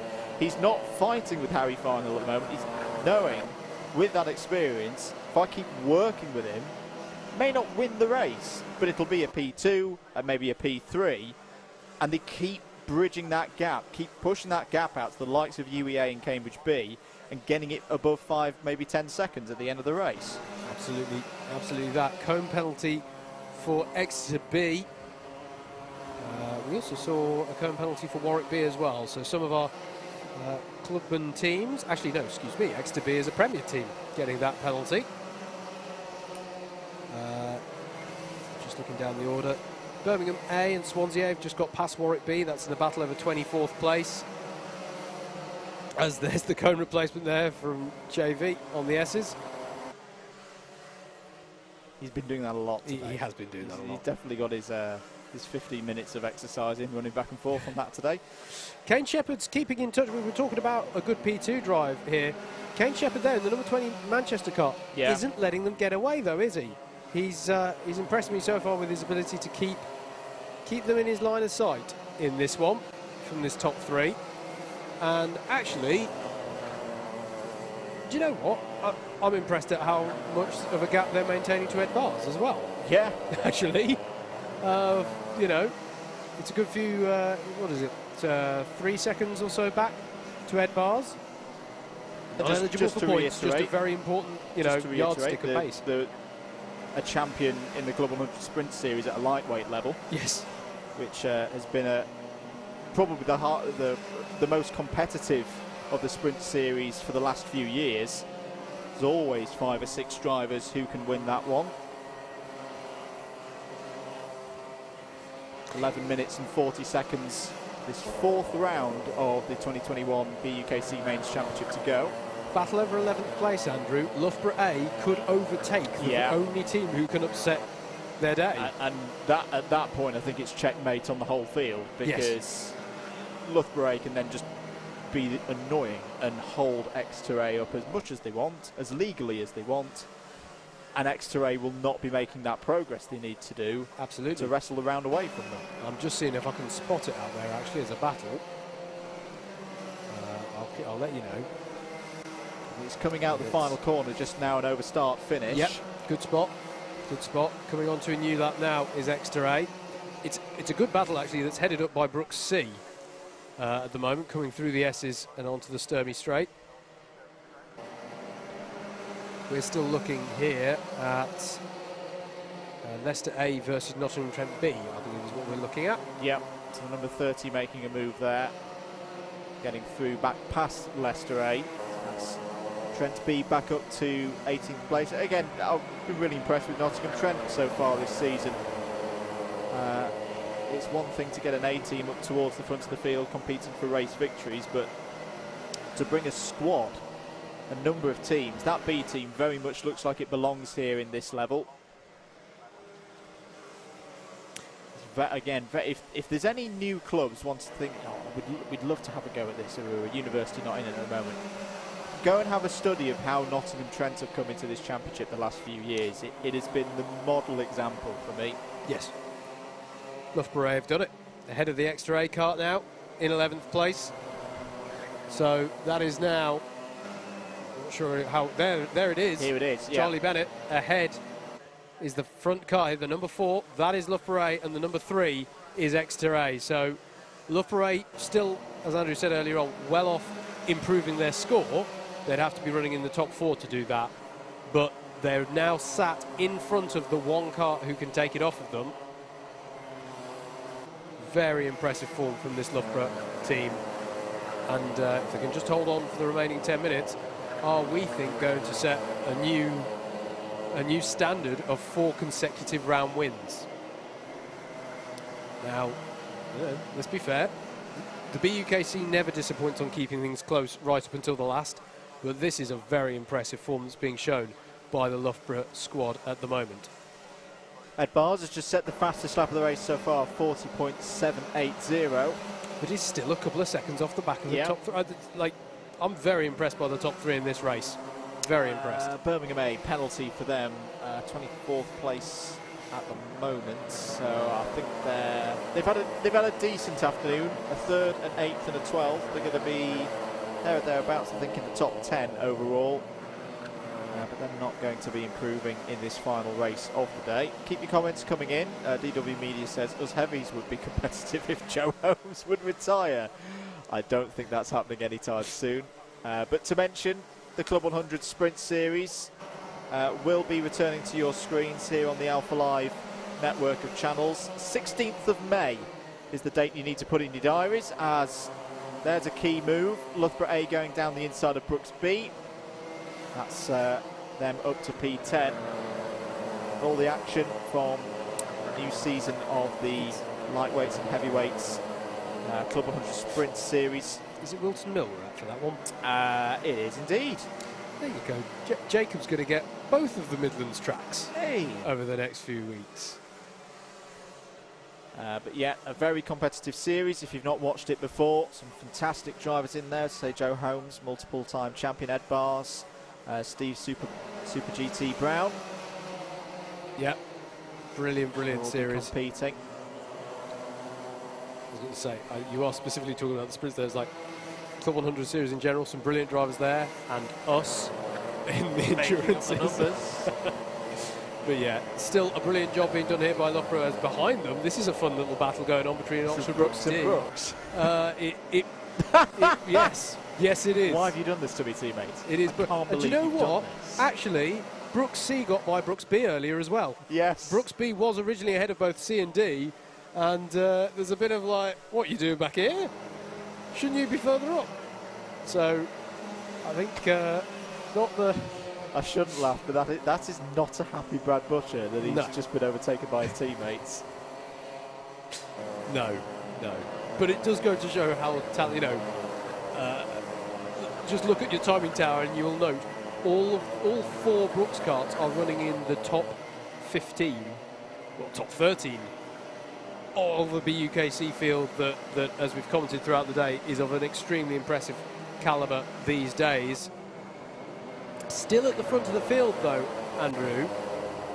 Yeah. Jack Fisher keeping Harry Farnhill honest, and they've dropped Kane Shepherd somewhat in the Manchester A car. In fact, one imagines looking at that timing tower that Kane Shepherd's probably going to get Ed Bars going by anytime soon. And look at the effect of the slipstream, that now Manchester have lost it, they have just dropped like a stone right into the clutches of Ed Bars. Again, really good work from Farnhill and Fisher to keep working together, bridge that gap. And it is like someone adds a parachute to you when you are running around this place on your own. I know it from experience. It's quite tough in a way because you just see the drivers ahead getting... Whoa, there's a bit of contact there between the 13th and 44 and the 4th. This is all over 17th place. Birmingham mandatory there. Oh, and the number 6 is getting involved as well. And there's contact and they're round at the horseshoe. And that is the 24 of Newcastle A and the 6 of Nottingham A, and that incident sums up both of those teams' days. Plenty of spirit, but not the best of luck and too many incidents. Yeah, I mean, Henry Jackson had a very good drive for them, but of course had the penalty as well. Yeah, it's been a so-so. As we said, again, Nottingham, very high standards of that team, and Newcastle in recent seasons has really come to the fore as well. And yeah, I know what you mean, mate. We should keep an eye, though, on this lead battle. In the last 5 minutes, here they are. That is it. In fact, Harry Farnhill in the number 11 there, working his way through the traffic. And then 2 karts back from him is the number 34 of Leeds B. Kept in honest all the way through so far. Very, very impressed with that. They're just putting a lap on the number 50 of Swansea B at the moment. And now Harry Farnhill is going to try and get by the Newcastle A kart that's perhaps seeing red a little bit after a spin. Here goes Farnhill to try and put the lap, and he'll go by. And the Newcastle A kart is fighting, because I'm not entirely sure he knows that it's the leader. He's fighting back, and that's going to give an opportunity to Leeds, is it? Got to be careful here, the leader. Leeds A rides the sausage curb a little bit. As a result, they both keep it together coming down the back straight, but this is extremely high pressure. Ed Bars has arrived on the scene. There's a kart round as well, the number 36. And is that going to result in any penalties? That might be a takeout penalty. That might be a takeout penalty on the UWEA kart. Because I think there was a little bit of contact. Camera didn't quite catch it. It was Warwick B who were around it, but here it is, nose to tail. That's the lead battle. Ed Bar's got by both of them. So you'll now see University of West of England A go to the top of the timing tower. There you go. And there's a black flag. Okay, so Ed Bar's, not eligible for points. And now he's going to pull into the pit lane. But look at the lead battle that we have on here. The number 11 versus the number 34. Harry Farnhill of University of Wales Trinity St David A versus Jack Fisher of Leeds B. It's a really good battle for the lead as they're going through the hairpin now. And now into the horseshoe. We look a bit further back down the field. Plenty of battles still going on. That is... There we are, the lead battle coming through the last corner now. There's the 25 of Ed Bars now putting a lap on the 24 of Newcastle, and then behind him in the black helmet and suit is Harry Farnhill in the number 11. There he is, your race leader, and there's a penalty for Newcastle A as well for bump and pass. I'm unsurprised to see that. So Ed Bars should be pulling into the pits shortly to serve the black flag. Even if he wasn't serving the black flag, he's still ineligible. He wouldn't score the points anyway. So we're back to our battle between Trinity A and Leeds B. But here's the other interesting bit, Howard. Look who's back on the scene. Manchester A. As there goes Ed Bars into the pits. That's how you serve a black flag, everybody. I know it's frustrating sometimes, but you come in, get it served, get back out on the track. That's exemplary observation of the flags by Ed Bars. That last lap has really helped Farnhill here. There's a bit of a gap now to the 34 of Leeds B. And I think the traffic may have slightly got in the way there of and I repeat, no blue flags. You're not obliged to get out of the way. I do understand that. But yeah, slightly deterred what was a very close run battle here. But still, Harry Farnhill has to keep his foot in it. And there is still some traffic ahead of him. But there's Jack Fisher in the 34. You just saw him go into your shot there, and you might see him on the longer shot here. But as you say, Andrew, Manchester A and Kane Shepherd, as there's a cone penalty for X to B. I want to say that's not the first one they've had, actually. New fastest lap of the race from BUKC. Riley Phillips driving for them at the moment. Look at that. You all want one, ladies and gentlemen. I know you do. 68 seconds of the race, the round, the day for the mains drivers to go. Next on your schedules, on the 1st of May, we'll be at Shennington Kart Racing Club for the first time for the BUKC. Yeah, so many little things about this season. Yeah, that's the first time the BUKC is holding a mains event. It was briefly touted as being on the calendar for, oh, come on, Howard, 2019? Oh, I want to say earlier than that. Okay. But no, it has been... It's been touted before, mooted. Talked about before. Yeah. Yeah, we will be going up to Shennington. Great circuit. Another proper old school circuit. Yep. Like Clay Pigeon, but not like Clay Pigeon. The character of the circuit, very different. It's one of those that you look at the map and you go, oh, it's just a couple of straights, a couple of hairpins and chicanes. That looks easy. You know, it is not easy. Yeah, you know when you all got that Formula 1 game as a kid and you did Monza because it was an easy shape? Nah, it's... And then you discover, like, oh, well, if I'm going to do the chicanes, then it's hard. Yeah. Shennington is a lot of fun. I think this field of BUKC drivers are going to love it. This young man here, though, Harry Farnhill, has driven this one brilliantly, absorbed the pressure perfectly, and is going to finish off the day in style for University of Wales Trinity St David A. And kept it clean, which is what you need to do. Coming round top bend now and taking the last win of the day, it is going to be Harry Farnhill for University of Wales Trinity St David A, who takes the win in race number 5 of round 4. Manchester A have finished second there. Is that a change? Was that on the last lap that Kane Shepherd has taken second place?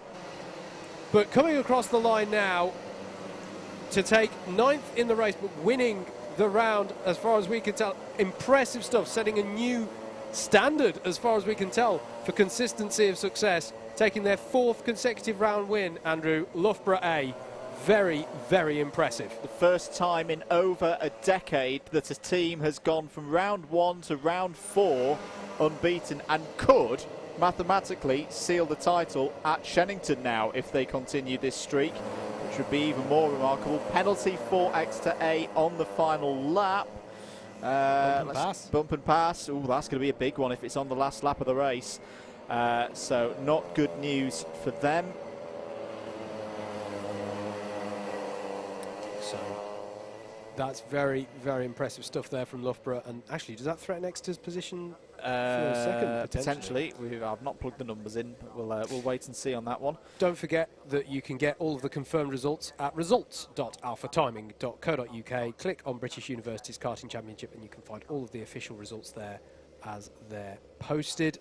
And obviously results as well, and all the updates will be on the various British University Karting Championship social media streams. Just one final comment. I just want to give this a shout out. Great driver Riley Phillips. Yes, absolutely. Started P24, finished 5th for Oxford BUKC and had the fastest lap of the race. Good point. Very, very good results for Riley Phillips in that one. Before we pass down to Jacob, hello. We've been here. Hi. Thank you very much for all the hard work from the Alpha Live crew today. We are back tomorrow, not here. We're at Wilton Mill. For something that we've not done before. It's myself and DJ on the commentary for the British Scooter Endurance Club. And thank you, John. He's in the shot. Thank you, John, who's at the back of the box, joining us for a couple of races today as well. It's been a pleasure, sir. So tune in for that. Do make sure you've subscribed to the Alpha Live YouTube channels. Wednesday night over on the Double Dash Motorsport Media channel, we've got iRacing, Legends of Club 100 and BUKC. It's going to be Imola in the touring cars, so big field set for that one. Do check that out. We'll be going live probably around 7 o'clock. I do believe, though, we are now ready to pass down to Jacob Harris for the final time today, for the final thoughts on what's been a great day's racing here at Clay Pigeon for BUKC 2021. Thank you very much. No, thank you, Andrew. Thank you for a lovely day's commentary from yourself and Howard and John as well. We're here with race winner Harry Farnhill. Harry, it's been a while. Yeah, it's been a while. I've been getting too many penalties and spinning and all that sort of stuff. But yeah, I like this track anyway, so it's good fun. Bit of a hairy moment in the chicane towards the end there. Yeah, I think it was, yeah, I don't know about that. It's got a bit bouncy, so I don't know how I managed to, someone didn't sneak past there, but yeah, I think it was just trying to get around a back marker, and it was, yeah, 2 didn't go into 1 down there. Well, I think Ed Bars did sneak through, but had a black flag, so had to come in for it, and you just about held off Jack Fisher of Leeds. Yeah, I did see Ed Bars go past, and yeah, with Jack Fisher at the start, yeah, it was a bit, yeah, tense. I think we were trying to work together, but yeah, it was good fun. Yeah, and obviously a bit excuse me, got my words mixed up there. A little bit of late pressure from Kane Shepherd of Manchester, but you came through for the win. Yeah, he started on pole, didn't he? And then, but yeah, it was good fun. That was. I enjoyed that race. And how's UWTSD days gone so far? I spoke to Sam Johns a bit earlier, but I haven't spoken to anyone else yet, I don't think. It's a bit inconsistent, but I think the B team's one is really putting in some performances considering where they were last year, and yeah, we're doing all right. I mean, they almost won a trophy earlier. Yeah, they did almost win. I think they got a trophy somehow last year, but yeah, no, it's good. Yeah. And in terms of your own sporting ambitions, you're a former heavyweight champion. Is this boding well for potential return to the top step of that podium sometime soon? I don't know. What are we doing, Drivers' Champs this year? We haven't actually got it on the calendar at the minute because we're squeezing in Landau in June. But if we can squeeze it in somewhere, we will. And if not this year, then certainly next year, maybe. Yeah, I'm looking forward to Landau and Shellington, something new. So, yeah, no, it's good fun. Well, cheers for chatting to us. You've weighed in, right? Yeah, I got weighed in. Fantastic. Well, you are the race winner then, and congratulations. Shall see you in a couple of weeks' time at Shellington. Yeah, cheers. Have a good one. Harry Farnhill there of University of Wales, Trinity St David A. We are just waiting, as you can see here, this big queue of drivers to see if everyone is underway. And we're going to talk to Mr. Shepherd, who is a newcomer to the BUKC, well known in the world of karting, apparently, so I'm told. And bit of baptism of fire, shall we say, here today at Clay Pigeon. It's not as always the easiest of championships to turn up and drive, despite the fact it is an arrive and drive championship. He's second in the queue at the minute, and hopefully he'll remember that I'm looking for him. He's just had a little glance over his shoulder as if to say, I need to go back over there. So shouldn't be waiting for too much longer. He's jumping on the scales now, bit of lead in hand, and a nod from the Club 100 guys. Here he comes now. He's taken his number plate and transponder with him, which the Club 100 team want back before he chats with me, and now he's dropped it on the floor. This is embarrassing. I hope he doesn't realise he's being filmed dropping these things all over the shop. Kane, come and have a chat with me. It's your first time in BUKC, I think? Yeah, my first event was at PFI, but this is like the second one, I guess. And how are you finding it? Yeah, I'm really enjoying it. Would you say BUKC is the best sports championship in the world? Yeah, honestly, at the start of that race, I was more stressed than I was at the World Championships. Wow. Why? I know, it's just nerve getting to me. It's just the high stakes involved. And was it a good race? Yeah, I enjoyed it. It was all right. How have you found battling in a BUKC field in comparison to the other series you've raced in? Much harder. What makes it so difficult? Is it the drivers? Is it the karts being so equal? Is it the tracks? Well, on a serious note, it's actually, I've never been against drivers like this before. I've never raced anyone like this. And also these karts are very different. So there is actually a bit of a learning curve to it. But the main thing, you're enjoying yourself. Yeah, definitely. And how are Manchester getting on in the championship? Are you guys looking strong this year? I hope so. I don't really know, to be honest. Just keep your head down and do your best, yeah? Yeah, thank you. Good man. All right, Kane, good to meet you and good to see you here at Clay Pigeon. Hopefully we'll see you again at Shennington. Yeah. Excellent.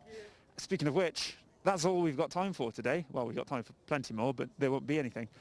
Shennington is in 2 weeks' time, 2 weeks tomorrow, I believe, and we will be live again for 2 rounds of mains sprint racing.